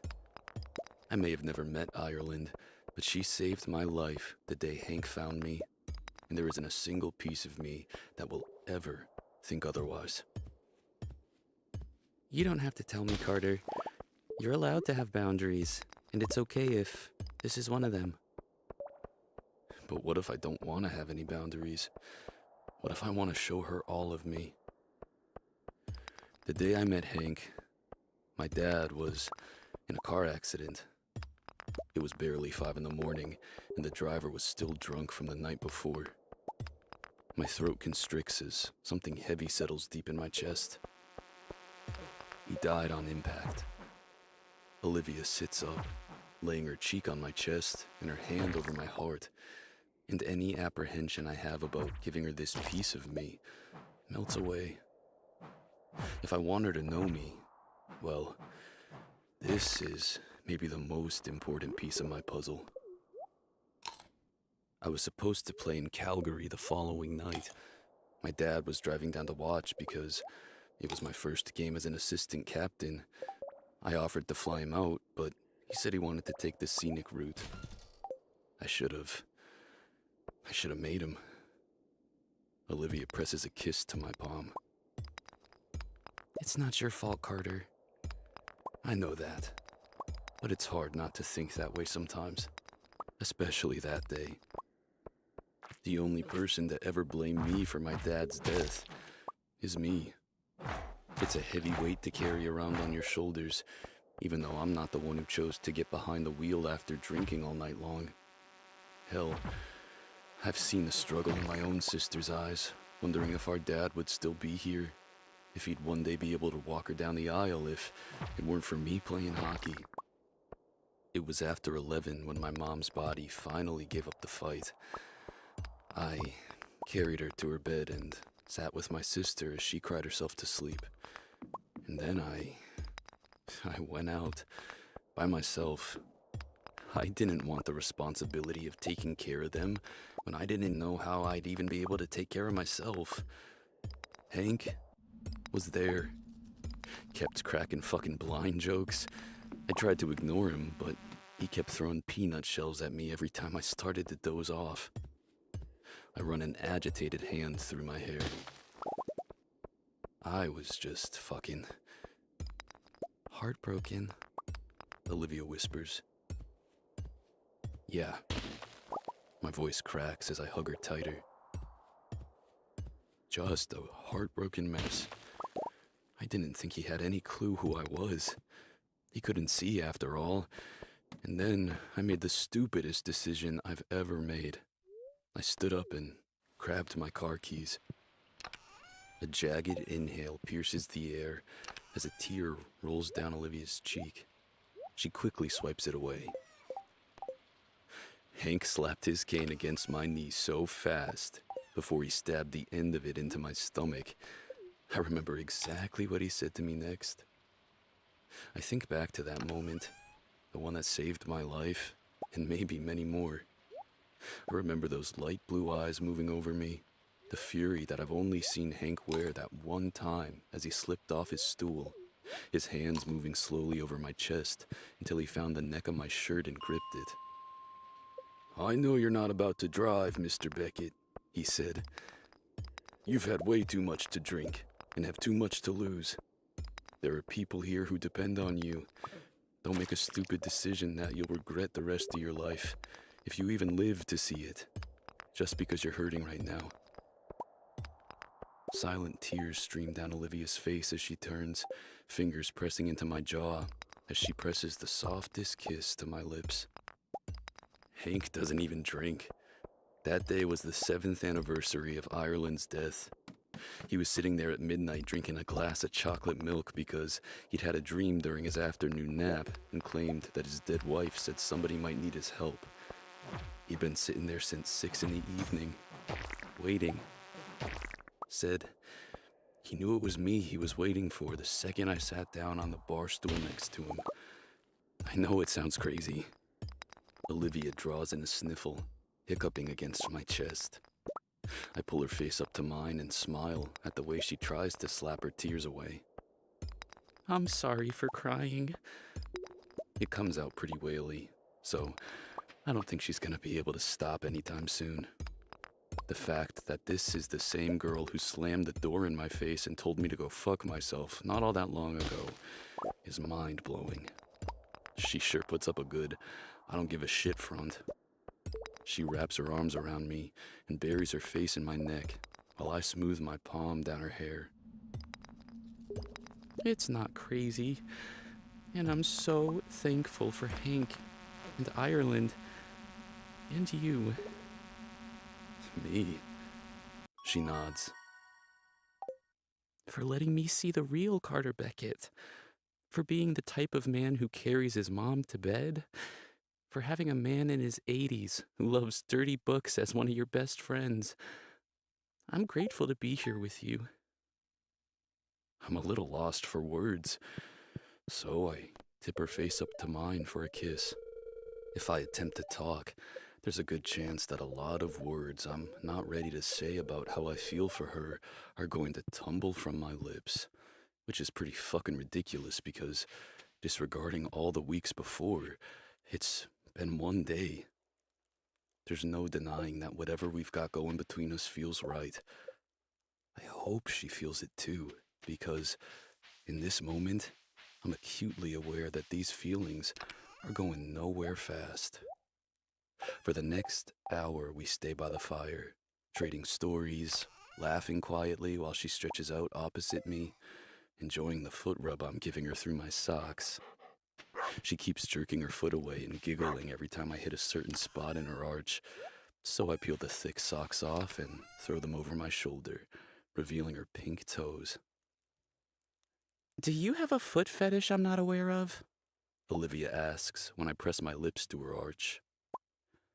No. My mouth drags over her ankle as my palm slips beneath the sweatpants she wears, gliding up her calf. I have a you fetish, and I'm dying to see if your feet are. I nip her arch. Ticklish. Olivia flies off the back of the couch and almost hammers me in the face with her foot when my teeth nibble on her sensitive skin. Stop it! Carter! But do I stop? No, of course not. I wrap my hand around her ankle, and the tips of my fingers go to town on that foot of hers while she squeals and thrashes. I don't stop until she's a sweaty, red mess and tears are leaking from her eyes. She struggles against me as I pull her into my chest. You're such an ass. Yeah, but I'm your ass. A rustle draws my attention down below, and I drop my voice, nudging her cheek.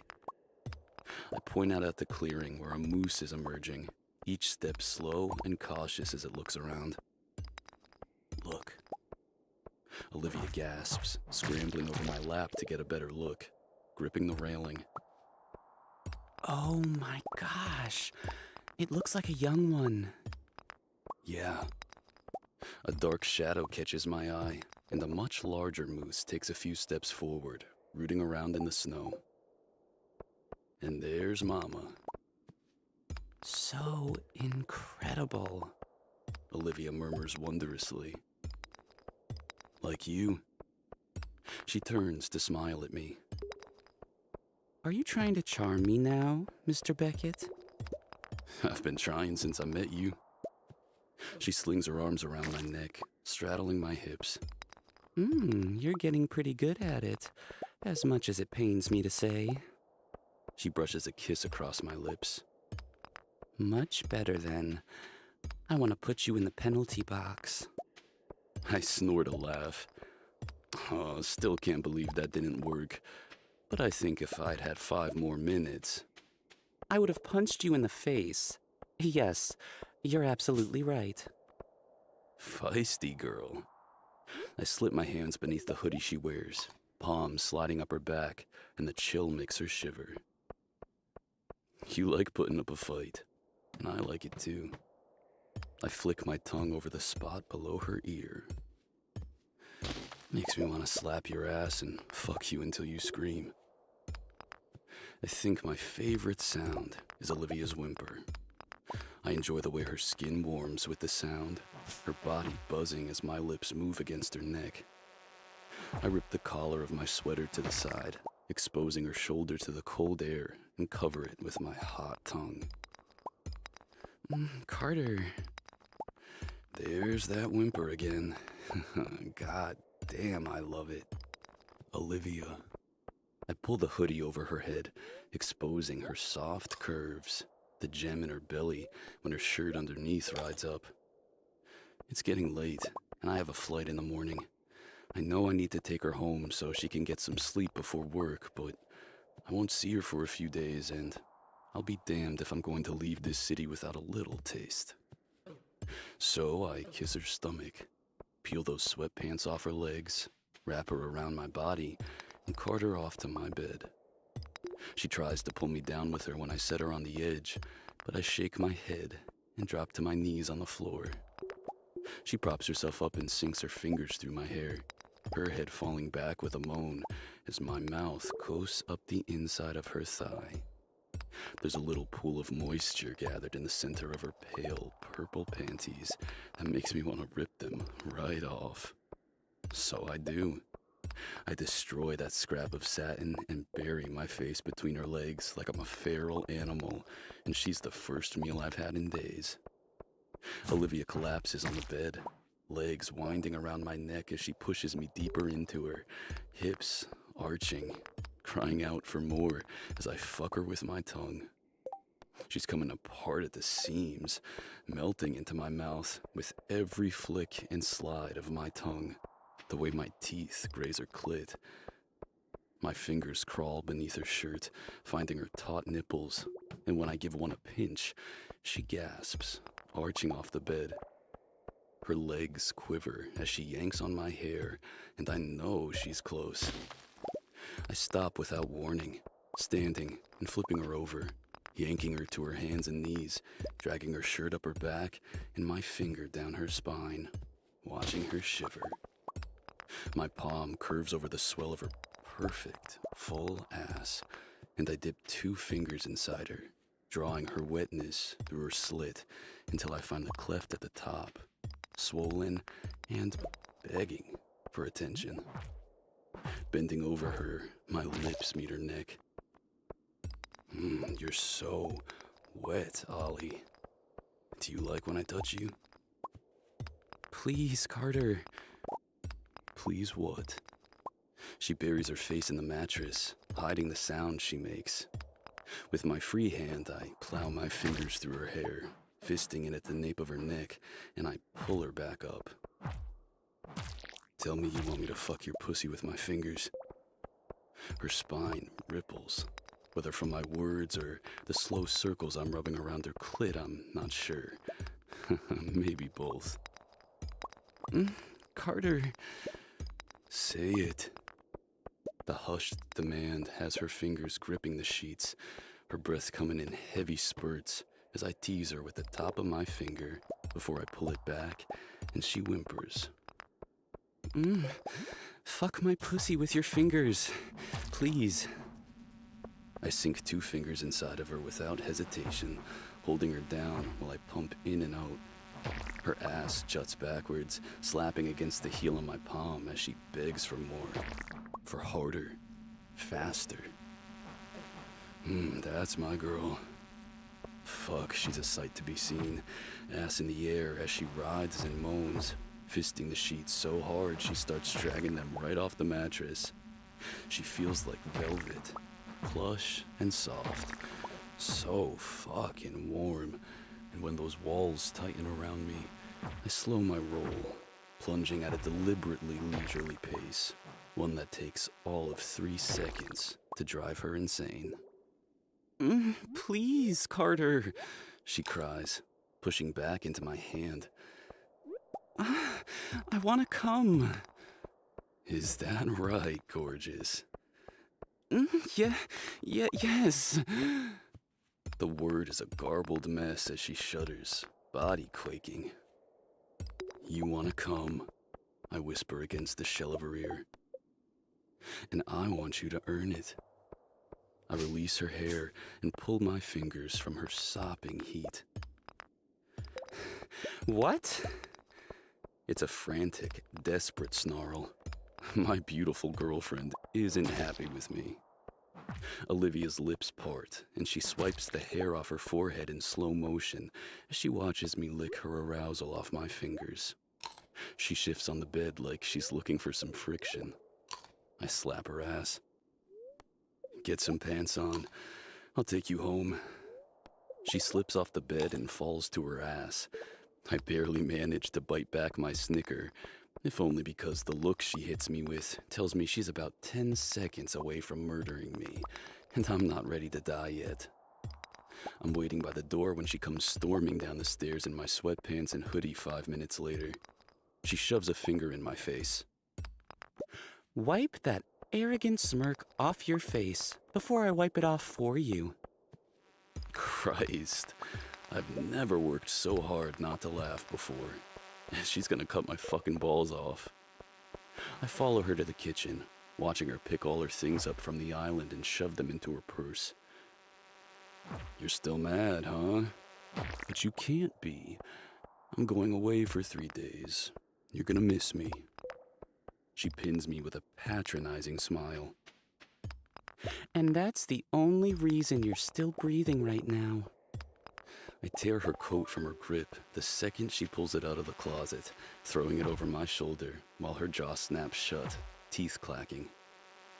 Angry Olivia is my favorite Olivia. My fingers circle her wrists and pin them to the wall on either side of her head, lips ghosting over the columns of her throat. You want me to fuck you? Screw you. She tosses out without any real heat. All that heat is stacked in her dark gaze. I'd love to, I whisper, watching her neck erupt with goosebumps at the proximity of my lips. All you have to do is promise me you'll still be mine in the morning. My teeth scrape her lower lip as I release her wrists and push her pants down. I dip my hand between her thigh. Better yet, tell me who owns this pussy. I'm not going anywhere, Carter. Her tongue lashes against mine. And I own this pussy. The fuck you do? I unzip my pants and pull out my hard cock, pressing it against the most addicting pussy in the world as I hoist her up to me. Try again, princess. Her hips arch off the wall, grinding against me. Right now, you do. That's fucking right. Something catches in the back of my throat, and I look down at my cock as I swipe the head through her soaking slit. I haven't been with anyone but you, Ollie. I won't. It's just you for me. Nobody else. There's a silent question in those statements, and I wonder if she'll hear it. She strokes the side of my face. There's nobody but you, Carter. With a wicked grin, I slam her against the wall with my hips and slap her hands above her head. I got 2 weeks of pent-up sexual frustration that I'm about to unleash on you. My lips touch her ear. You're gonna have my cum dripping down your legs for the next 12 hours at least, and that'll be the only thing that gets me through this trip without you. Olivia cries out with unrestrained pleasure when I deliver the first punishing plow, tears my shoulders apart with her nails when she unravels, and I put an accidental fist through the drywall when I come violently inside of her. Oops. Chapter 25. Am I walking funny? Olivia. Do you ever have the distinct feeling that everybody around you is talking about you? Like you're the hot topic of conversation, all eyes on you? That's how I feel today. Maybe I'm being paranoid, about what I don't know, but the whispers that halt the second I look in their direction, the gazes that follow me through the hall right now as I head back from the staff room after my first break, are pretty telling. And there's a pit of unease growing inside me. I make a pit stop in the bathroom to check my outfit for the 3rd time this morning in case there's a hole or a giant stain I keep missing but come up empty-handed. Miss Parker? I swivel outside the bathroom door, smiling at the biology teacher/football coach. Hey, Mr. Bailey. I swat his hand away when he ruffles my hair. He thinks it's hilarious that I'm 5'1" and teach high school fitness to a bunch of boys that tower over me. I think it's hilarious that he's balding at 28. How was your weekend? Great, fantastic, awesome. I could probably stop, but my mouth keeps running. It was super fun. I got nailed so hard I felt it in my soul. How was yours? His smirk is more irritating than Carter's, only because it's lacking the sexy. I bet it was. Have a good day, Miss Parker. He winks before disappearing up the stairs. Alrighty then, I mutter, pushing through the gym doors. I'm kind of lagging behind today because, as I've said, I got fucked straight into the ground last night. Literally. Carter dropped me on my ass after he broke his wall. Then he fucked me on the floor. So, anyway, my legs are achy with a side of jelly, which means my senior boys are already dressed and waiting for me. And they pounce on me the second I stroll in. Miss Parker, you're late. You left us waiting. Are you limping? What kind of freaky shit did you get up to this weekend? I swat the ballsy little shit in the shoulder and shove my finger in his face. Watch it. Sinking down to the bleachers, I kick my heels off and swap them for my runners. Wincing at the pain that runs up my right hamstring, I curl over my knees and grip my calves. Fucking fuck me, I grumble under my breath. That freaking hurts. Feeling sore, eh? Brad grins down at me. Must have been a killer weekend. Mind your business, I hiss, but take his hand when he offers it to me, pulling me off the bleachers. I clap my hands together. Okay, let's get...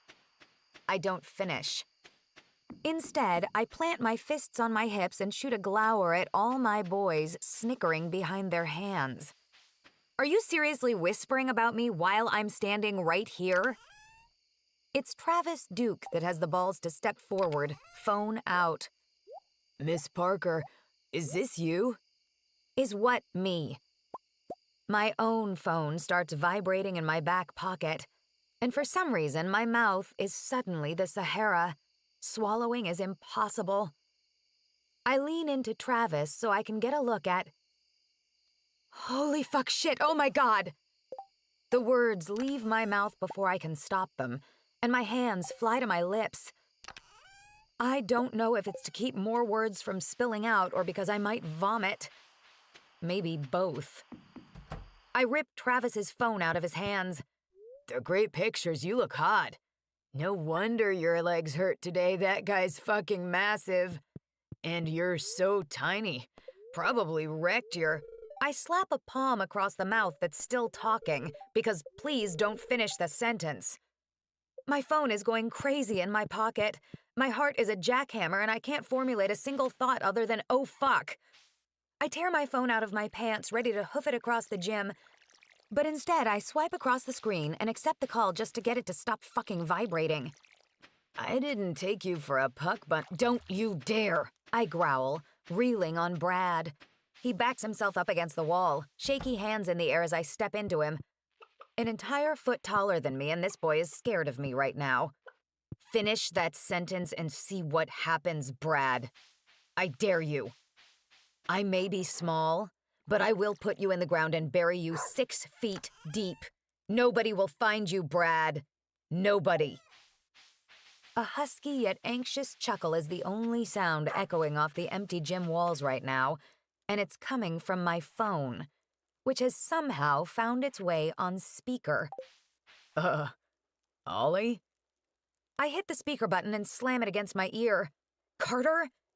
Spinning away from the boys, I throw my magical finger up over my shoulder because I sure as shit don't miss the whispered words.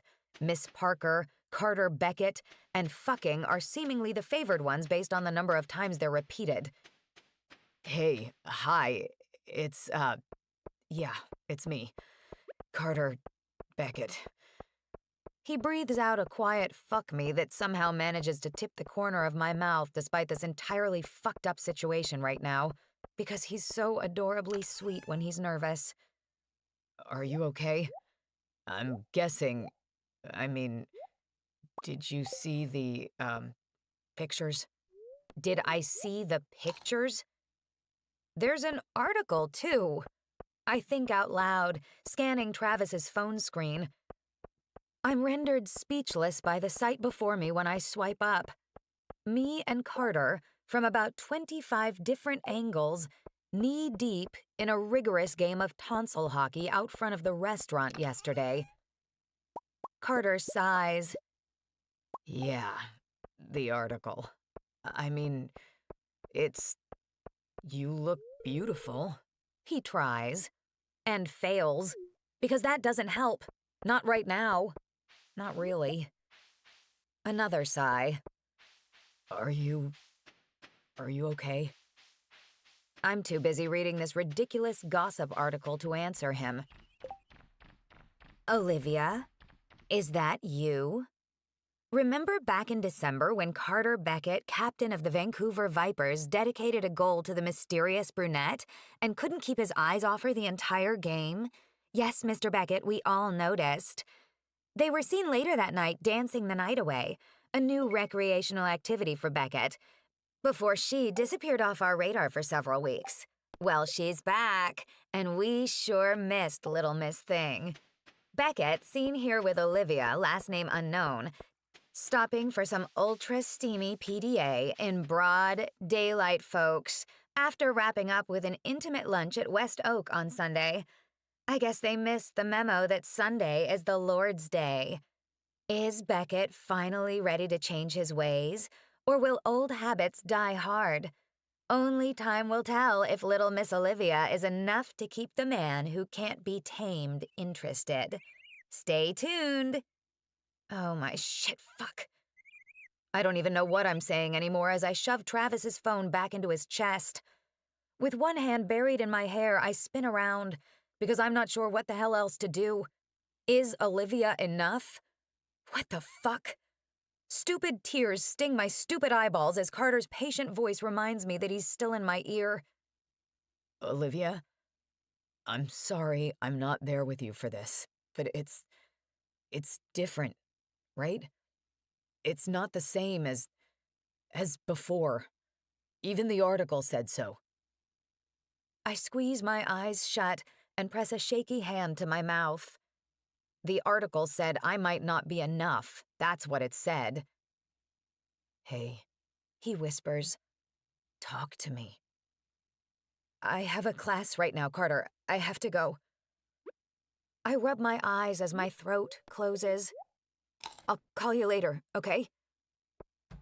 I end the call as soon as he gives me the okay, then turn back to my boys.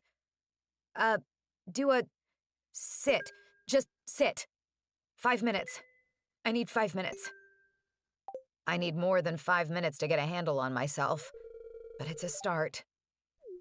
Shutting myself in my office, I pace back and forth. I've got over 20 text messages, and half of them are from Kara. The one that rolls in right now is a picture of me and Carter and our dueling tongues, except Kara's drawn a heart around us and written hubba hubba across the top. I wish I could find the humor in this situation, but right now I'm struggling. It's ridiculous, I know. I was there yesterday. I knew pictures were taken. 4 texts from Carter come in rapid succession, and not even the ridiculous name he gave himself in my phone last night does much to ease the anxiety unfurling in my chest and stomach right now. World's sexiest man. Are you okay, Ollie? World's sexiest man. I'm sorry. I wish I could be with you right now. World's sexiest man. Call me later. World's sexiest man. Please don't be upset. Now everyone knows. It'll be okay. I'll make it up to you. Promise. Tongue emoji, eggplant emoji, peach emoji. One more comes because Carter's relentless, and it's like he won't settle until he makes me smile. This one succeeds. World's sexiest man. You're still my princess. Even if you're mad at me for showing you off. Kiss emoji, heart emoji.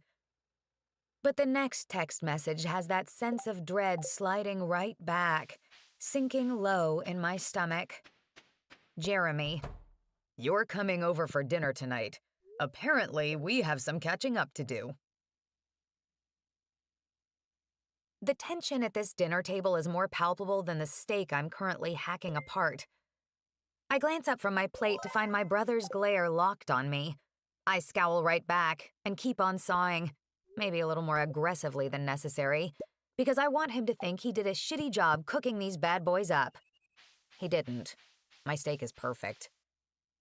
Overdone, I murmur just to piss him off. Like hell, he scoffs, those brown eyes never leaving mine, only flickering when his wife snickers. So, my sister-in-law Kristen starts, eager to ease the hostility. Daddy's mad at you, Auntie Ollie, Alana says matter-of-factly. I don't know what for. Carter Beckett is everything. She sets her fork down and starts ticking his excellent qualities off on her fingers. He's rich, he's the best skater, he scores like 1,000 goals, and he's like the cutest boy in the whole world. I point my knife at her. He's funny too, and his favorite cookies are Oreos. I'm just fueling my brother's fire at this point. That much is clear by the deep, jagged breaths he's sucking in from across the table, the way he's gripping his steak knife like he might stab it into the wooden table if this conversation doesn't end pronto. Alana gasps, slapping her palms down on the table. Those are my favorite cookies! Folding her hands together in prayer at her chin, she pouts. Will you please tell your boyfriend that we have the same favorite cookies?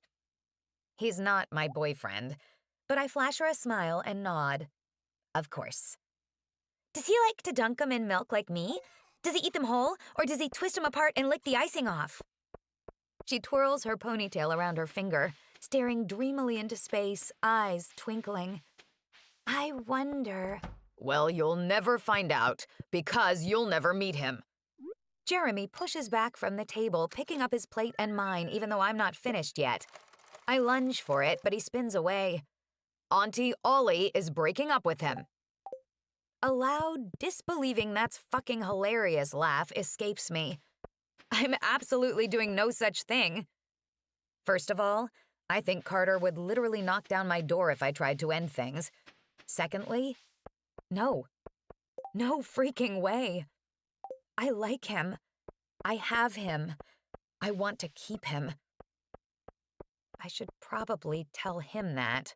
Carter, not Jeremy. Because I was kind of stuck on freak-out mode all afternoon, had to have Kara talk me off a cliff about pictures and meaningless articles, and then came right here. We haven't had a chance to talk, and I know he's worried about me.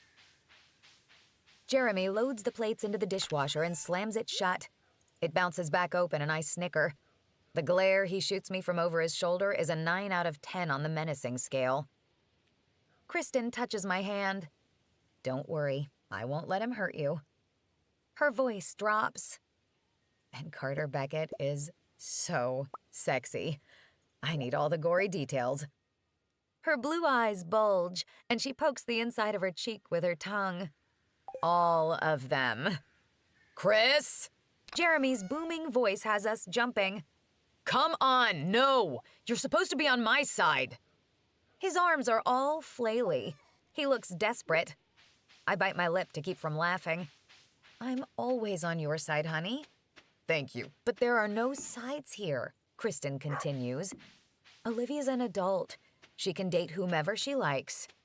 Are you His eyes slide to his daughter, whose wide gaze is bouncing between the three of us. Freaking kidding me? She's gonna get hurt. He waves a hand over me. I mean, literally, your, thingy is gonna be hurting. He probably gave you gonorrhea or something. I cringe, sinking a little lower in my seat. I can't blame Jeremy for thinking that. I sure as hell said the same thing when Carter and I first met. I'm about to tell him that Carter's clean, but then I realize I don't need to justify anything to my brother. I'm not going to stop seeing him because you disapprove, Jeremy. Pushing away from the table, I pull my nephew out of the contraption he's bouncing around in and hug him close. He's such a chunker, always hungry. See the fist he's currently trying to stuff into his mouth. Want me to feed him? I ask Kristen. Pulling Jem's shirt up, I tickle his pudgy belly before giving him a big, wet raspberry. He giggles like crazy, spit bubbling from his mouth. That'd be great, Liv, thanks. His bottle is in the fridge if you want it. No! Jeremy rips Jem from my grasp and deposits him into Kristen's lap. She couldn't look more irritated, and when he turns away from her, she slices her finger across her neck while glaring at the back of his head. I love her. You're not using my son to distract from the fact that you're dating the world's biggest man whore. Alana's nose scrunches. What's a man whore, Daddy? That's what Auntie Ollie's boyfriend is, sweetheart. His patronizing smile is directed at me, and he pats Alana's head. He is not. I throw my arms across my chest. Not anymore. He's different. Jeremy laughs. It's one of those exasperated laughs like he can't believe he even has to have this conversation with me as he drags both hands down his face in slow motion. You can't honestly believe you're the girl Carter Beckett is going to change for. The snide remark pierces right through my chest cavity. His intentions may be harmless, but that's sure not how it feels. Because right now, my own brother is backing up that article. The one that wondered if I'd be enough for Carter. The one Kara only just managed to convince me was a load of crap. I clear my throat and reach for Alana's head, kissing her hair before I move toward my nephew and sister-in-law. Well, as much fun as it is to listen to how my own brother thinks I can't possibly be good enough for a man like Carter Beckett, I think I'm gonna get going. Liv, come on, I didn't mean it like that. You meant it exactly like that, I say quietly, trying to mask the hurt. Kristen stands with Jem on one hip, gripping a fistful of Jeremy's shirt. You're being an asshole right now. Apologize to your sister or find somewhere else to sleep tonight. You can sleep with me, Daddy, Alana shouts excitedly. She frowns and plants 2 fists on her hips. But only after you say sorry for hurting Auntie Ollie's feelings. Jeremy follows me to the front door, his big, stupid feet clomping behind me. Ollie, come on. I didn't mean that you're not good enough. That's what you said. And that's what the article said too. My bottom lip quivers without my permission. Jeremy's never been good with tears. That's why his arms go up all frantic, because he's desperate to stop them before they start. No, no, no, no! Olivia, no! You're enough! You're too much! Too good! He throws his head back and groans at my watery eyes. I won't lie. I have the power to stop them in this particular scenario now that I see him crumbling. But I let them come, just to get some slack. Ollie, fuck. His arms come around me, pulling me into him as he rocks us side to side. I hide my victorious grin in his chest. He makes me happy, Jer. Pulling back, I wipe the theatrics from my eyes. I want you to be happy. I do, Ollie, but I don't want you to get hurt. I'm a big girl. I can handle it. I 100% cannot handle it. Not if he hurts me. But I'm learning to trust him. Trust that his intentions are pure. Are you sure you like him? Like, if there's even a shred of doubt. I like him. A lot. No shreds. Not even one. His gaze sweeps my face before he nods. Yeah. Okay. Fine. I'll give him a shot. He takes my hand, tugging. Now quit this fake I'm leaving bullshit. Your nephew needs to be fed. Giggling, I skip back through the living room, scooping Jem out of Kristen's arms and kissing his cute little nose. Alana throws her arms around my waist. I can't believe my aunt is dating Carter Beckett. All the girls on the team are going to be so jealous. She stays up way later than a 7-year-old should to watch the hockey game. And when Jeremy walks me to the door later, he hands me his Vipers jersey, the one with Carter's last name on it. What the hell do you want me to do with this? He looks at the ground, rubbing the back of his neck while he grumbles something I sure as hell don't make out. Pardon? Jeremy throws his hands in the air with an exasperated exhale. I said, can you get your stupid boyfriend to sign my stupid jersey? There's no hiding my smirk at this turn of events, and the last thing I see before my brother slams the door in my face is the mega roll of his eyes. Chapter 26. Did I do it right? Carter. I don't want to brag, but I'm playing phenomenally. Being with Olivia last night lit a fire under my ass, and the puck I just buried in the net for the second time tonight is the proof. Emmett jumps at me with a chest bump that smashes me into the boards, and when I fall to the ice, the rest of my team piles on top of me. It may have been the game-winning goal in overtime. Like I said, I don't want to brag, but I do. Outstanding playing from you tonight, Carter. Absolutely remarkable. Praises one of the reporters crowding me outside the change room when I make it back there. It's a team effort, like always. I snag Adam's jersey and tug him over. I mean, this guy. Where the hell would we be if it wasn't for this guy? I shake his cage before he starts pulling his helmet off. Best goalie in the league. Adam, you got that last assist tonight. How's it feel?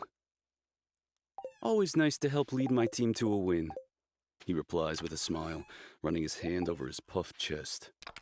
He gestures to me. Carter's always ready for a pass up the boards, waiting to take off. Sweat is pouring from every orifice of my skin, and all I want to do is wrap this up, get in the shower, and see if my girl's waiting for me on the other end of the phone. Adam nudges me in the side with his padded elbow. When I look up, he sends a pointed glance toward the reporters. Huh? I might have spaced out there. I asked if the girl you were seen out with yesterday has anything to do with your beyond stellar performance today. The reporter gestured with his hand like he's trying to remember her name. I doubt he's forgotten. It splashed all over the internet and the sports world today, along with her picture. Olivia, I think her name was. I smile, straightening off my stick as I clap Adam on the back.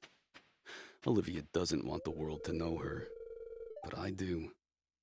I want everyone to know she's mine.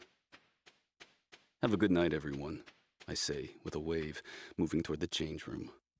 Except I can't resist, so I peek up at the camera and wink. Hi, Ollie. My mood sours when I pull out my phone in the change room and find there's still no word from her. Soured probably isn't the right word. I'm anxious, I think. I don't really know what's going on. Should she be messaging me? Did I message her too much today? Am I being overbearing? Is this how this goes? I glance at Adam. He's got the same expression on his face as he stares down at his phone. Disappointment. He sighs and stuffs his phone away. There's no word from Courtney again. But that's different, isn't it? Or is it? Fuck. I accidentally mutter the word out loud. Emmett strolls out of the shower with a towel wrapped around his hips, eyeing me. Everything okay?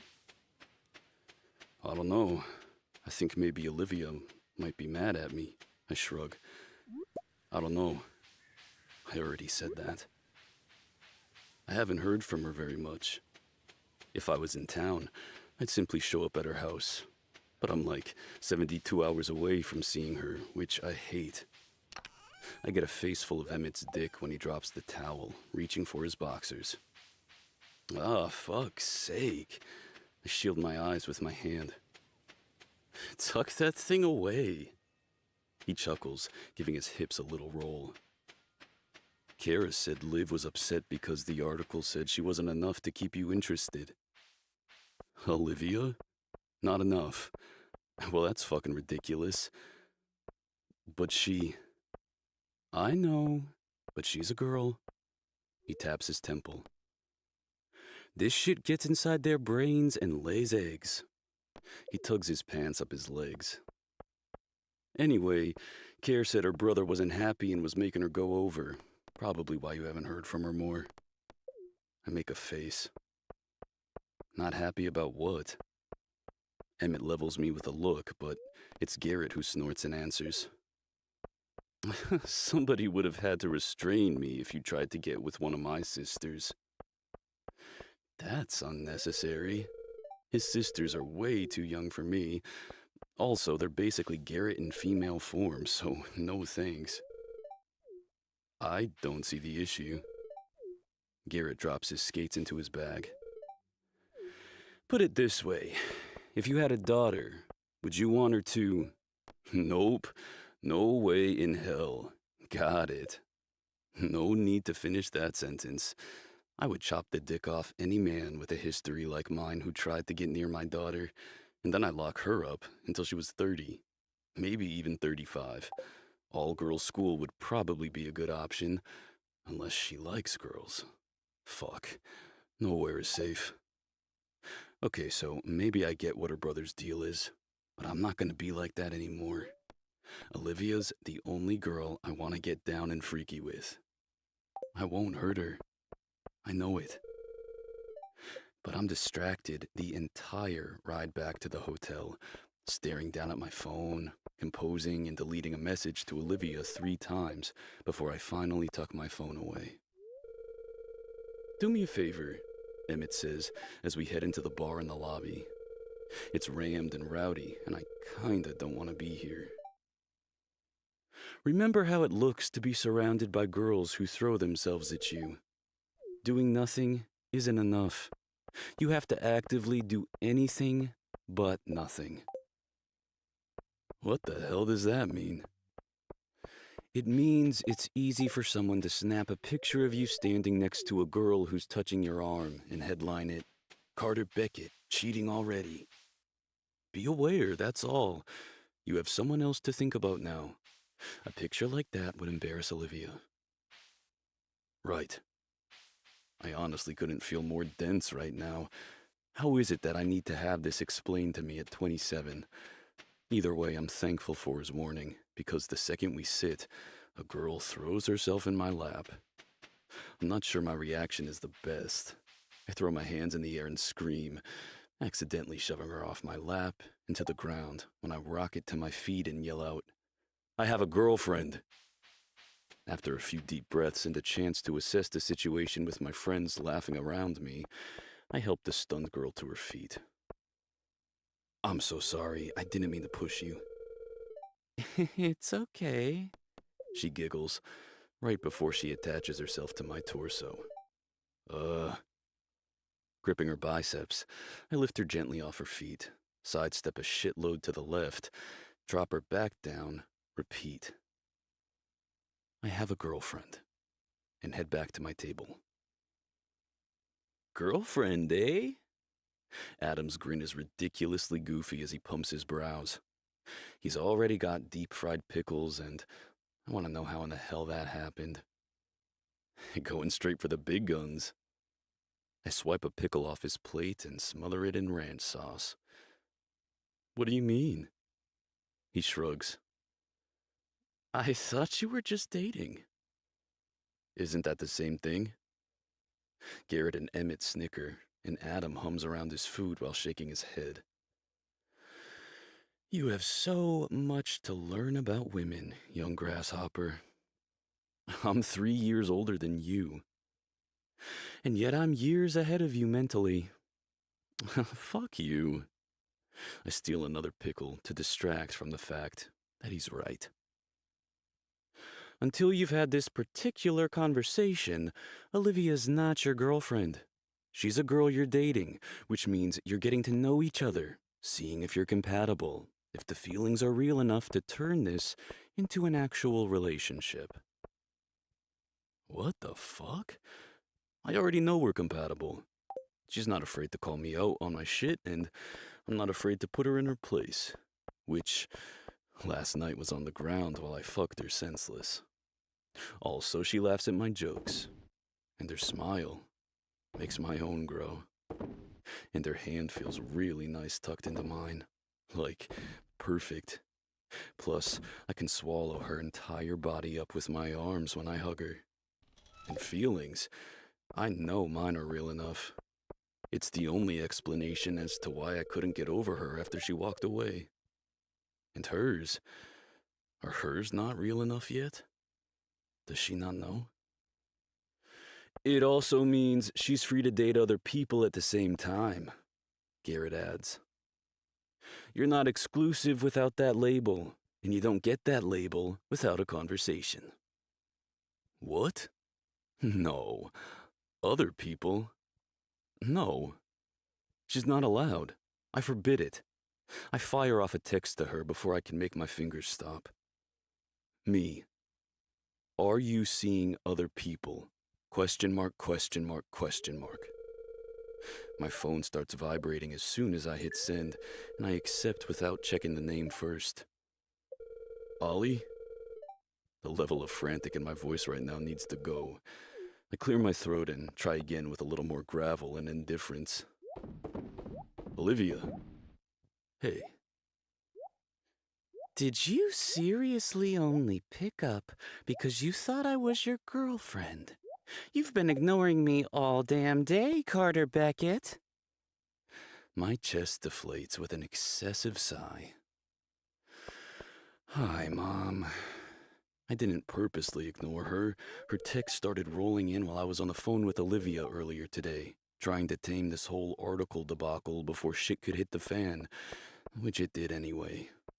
And then I was focused on getting Olivia to respond to my texts, and after that, I got on a plane. "How's the most beautiful girl in the world?" "Over 50, I add in my head. Don't you try to butter me up, Carter, I swear. She's halfway to screaming.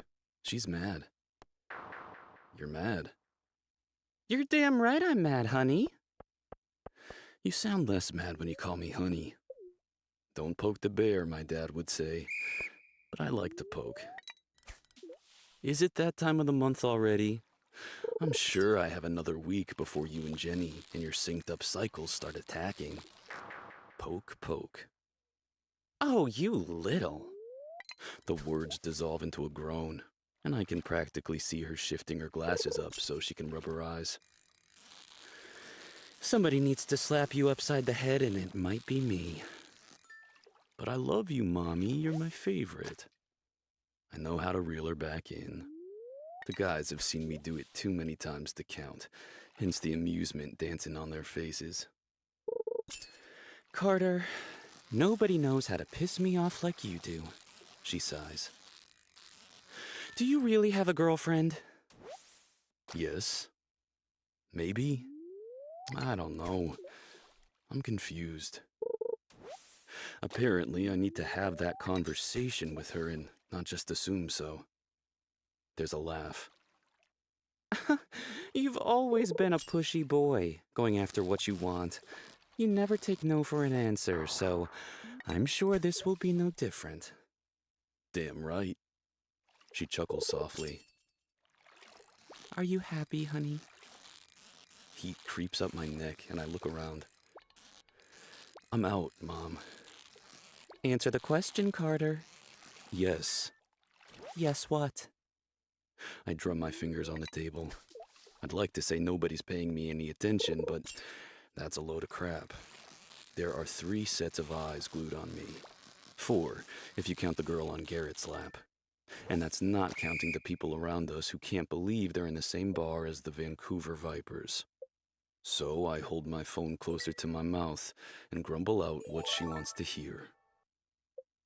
Pardon me? I didn't hear you. Her snarky amusement grinds my gears. Yes, I'm happy. Oh, sweetheart. I hope I didn't embarrass you in front of your friends. I last a whopping 32 minutes at the bar after I hang up with my mom. Long enough to drain a beer, devour a plate of nachos with Emmett, and watch Garrett get it on with a chick. I've got a mouthful of foamy toothpaste when I hear my phone ring on the bedside table. I dash out of the bathroom and dive across the bed, knocking my phone to the floor when I see Olivia's name on the screen. Shit! I roll off the bed and hit accept on the FaceTime call 5,000 times. Hey, hi, you, Olivia. It comes out super gurgly because of the toothpaste. I hold up a finger. Have to spit. I take her with me into the bathroom, which I don't think she minds because she's giggling quietly, and I rinse my mouth out. Then I flop down on the bed, throw a hand behind my head, and flash her a grin. Hey. Her face brightens with her smile. Hi. You're already in bed. I thought you'd be at the bar. I lift a shoulder like it's no big deal, like I wasn't pining over her down there.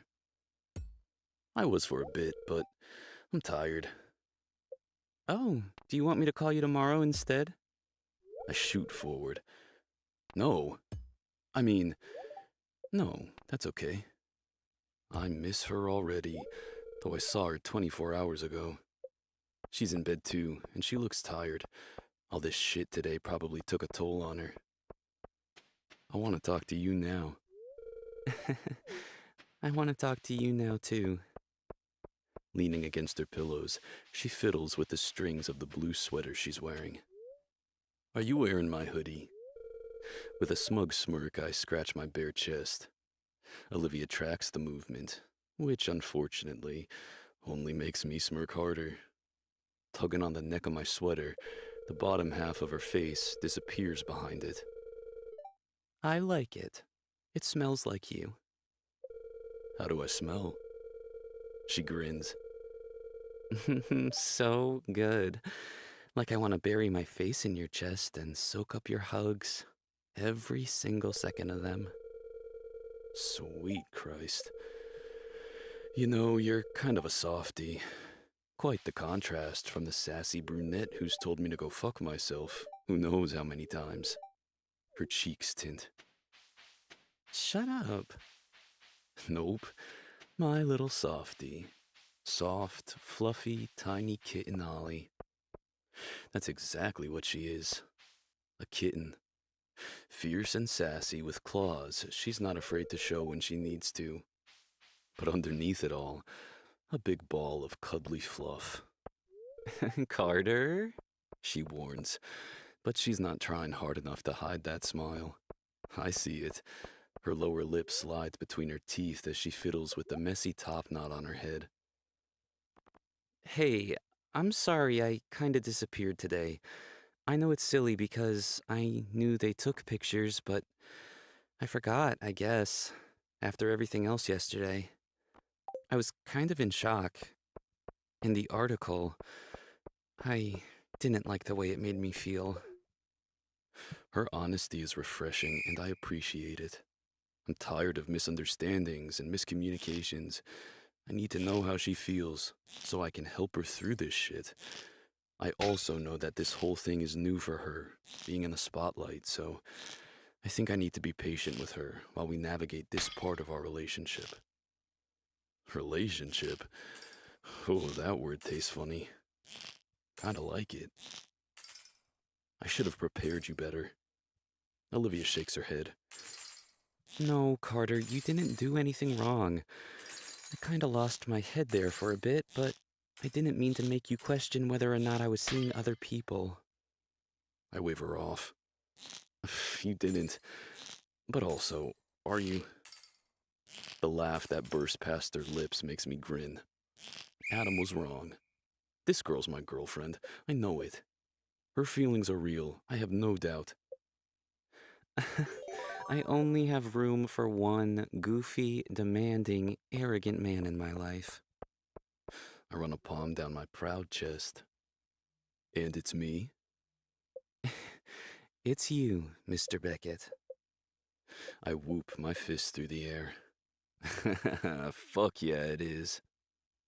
Stretching out over the bed, I watch as Olivia snuggles beneath the blankets. I wish I was snuggling with her. I miss you. Is that weird? Should I be telling you that, or keeping it to myself? You don't have to say it back. Don't be pressured or anything, Carter. I pull in a deep breath, trying to ease the rapid drum of my pulse. Yeah? Olivia's smile is sweet and sleepy as she lays her cheek down on her pillow. I miss you too. You do? She yawns, rubbing her eyes. Yeah. It's rather irritating. I wish you were here with me, but instead I'm alone. Cold. The last word is a lazy mumble that tumbles off the tip of her tongue as her eyes flutter closed. It looks like it takes everything in her to keep prying them back open. I'd keep you warm, baby. I know. Bear. Bear? Mm-hmm. She stifles a yawn. The whites of her eyes are red, hiding behind her hooded lids, her smile dazed. You're like a grizzly bear. Warm and snuggly. Cute. I think you mean huge and powerful. I flex a bicep and growl for good measure. Her tired giggle is the best. Quiet and humming. You're gonna fall asleep on me, sleepy girl. Hitting the switch on my lamp, I watch as Olivia's eyes fall closed for the last time. Her lips part as her chest rises and falls steadily, lit up by the gentle glow of a lamp somewhere over there, right where I want to be. I can't take my eyes off her. Carter. She calls suddenly, the words thick with sleep. Her eyes are still closed, and I think she might be dreaming. Yeah, princess? What if I fall in love with you? Then I'll fall with you too, Ollie girl. Chapter 27. Bedtime burrito and a surprise guest. Olivia. I had a dream on Monday night that I told Carter I was falling in love with him. Only it might not have been a dream. It might have been totally real. Because when I woke up Tuesday morning, it was to a bleary-eyed Carter smiling up at me from my phone, where he'd apparently been all night. I fell asleep on him, and he didn't want to hang up on me, he told me. The call lasted until my 7 a.m. alarm woke us both up. I'm still so impressed with my iPhone battery, I'm thinking of sending Apple an email. The words I might have muttered in my sleep came rushing back to me as Carter looked at me with a sweet expression, watching me fumble over my apology for falling asleep, for keeping him on the phone all night, for any sleep-induced ramblings he might have heard without coming right out and asking if I dreamt it. 2 days later, on Wednesday morning, I'm still nervous when his name lights up my screen. Like, right now. I need a picture of you, He says in way of greeting, and with a heavy sigh, shaking out his chestnut bedhead waves. Good morning to you, too. He grins.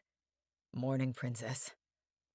I can't wait to wake up next to you all weekend. Yeah, apparently that's happening. He flies out next Monday and won't be home until Saturday, and I'm kind of dreading it. So I'm pretty giddy about spending the whole weekend together. Also, my house is frigid. Not having to sleep in several layers of clothing to keep my teeth from clattering will be a refreshing change of pace. I cover my yawn and try to shake away the sleep. I'm tired because Carter and I were on the phone until after midnight. His eyes hood. Yawn that big in my bed, and I'll put something rock hard and throbbing between those pretty pink lips. Your mouth and mind are equally filthy, Mr. Beckett. I'm trying to get used to it, but mostly it makes me blush like crazy. Also, turned on. I'm a whole new level of horny with this man. It doesn't help he spent all his free time yesterday dirty texting me while I was at work. That brings me back to the picture. I need one, Ollie. I had to jerk it to those paparazzi pictures last night after you went to bed. He flashes the camera at his crotch when he grabs it. My sword of thunder and I would forever be in your debt, Princess Ollie. I've heard that name at least 5 times in the last 4 days, and I still can't wrap my head around it. Sword of Thunder, not Princess Ollie. I'm mostly managing to ignore all the princesses. And is it borderline insane if I admit that I actually like them? You must be the only man on this earth who has named his penis. That's not true. Garrett calls his Lieutenant Shut up, you fucker! The pillow Garrett chucks at Carter's head is the cherry on top. Poor Garrett. Carter guffaws. Poor Garrett! He hit me! He could have taken an eye out!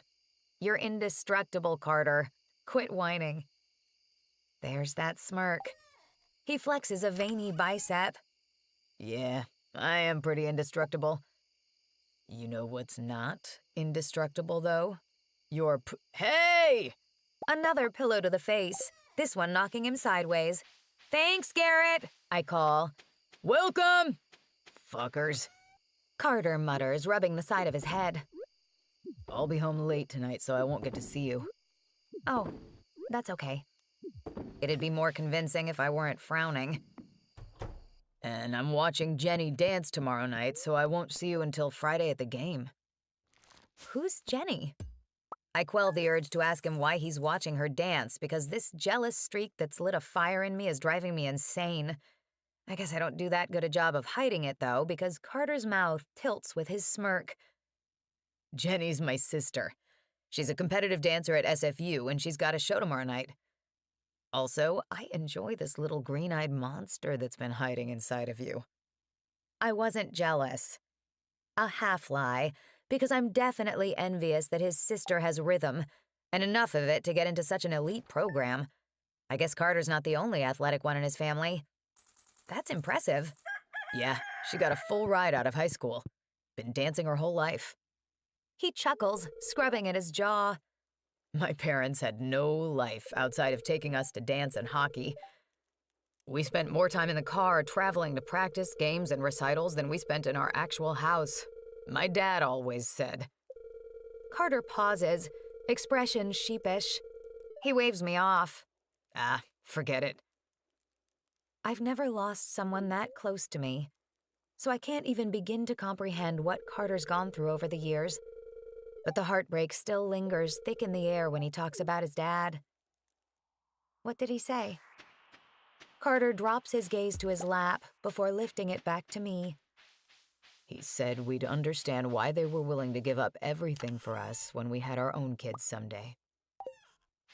I wish I could have met Carter's dad. In the little bit he's told me,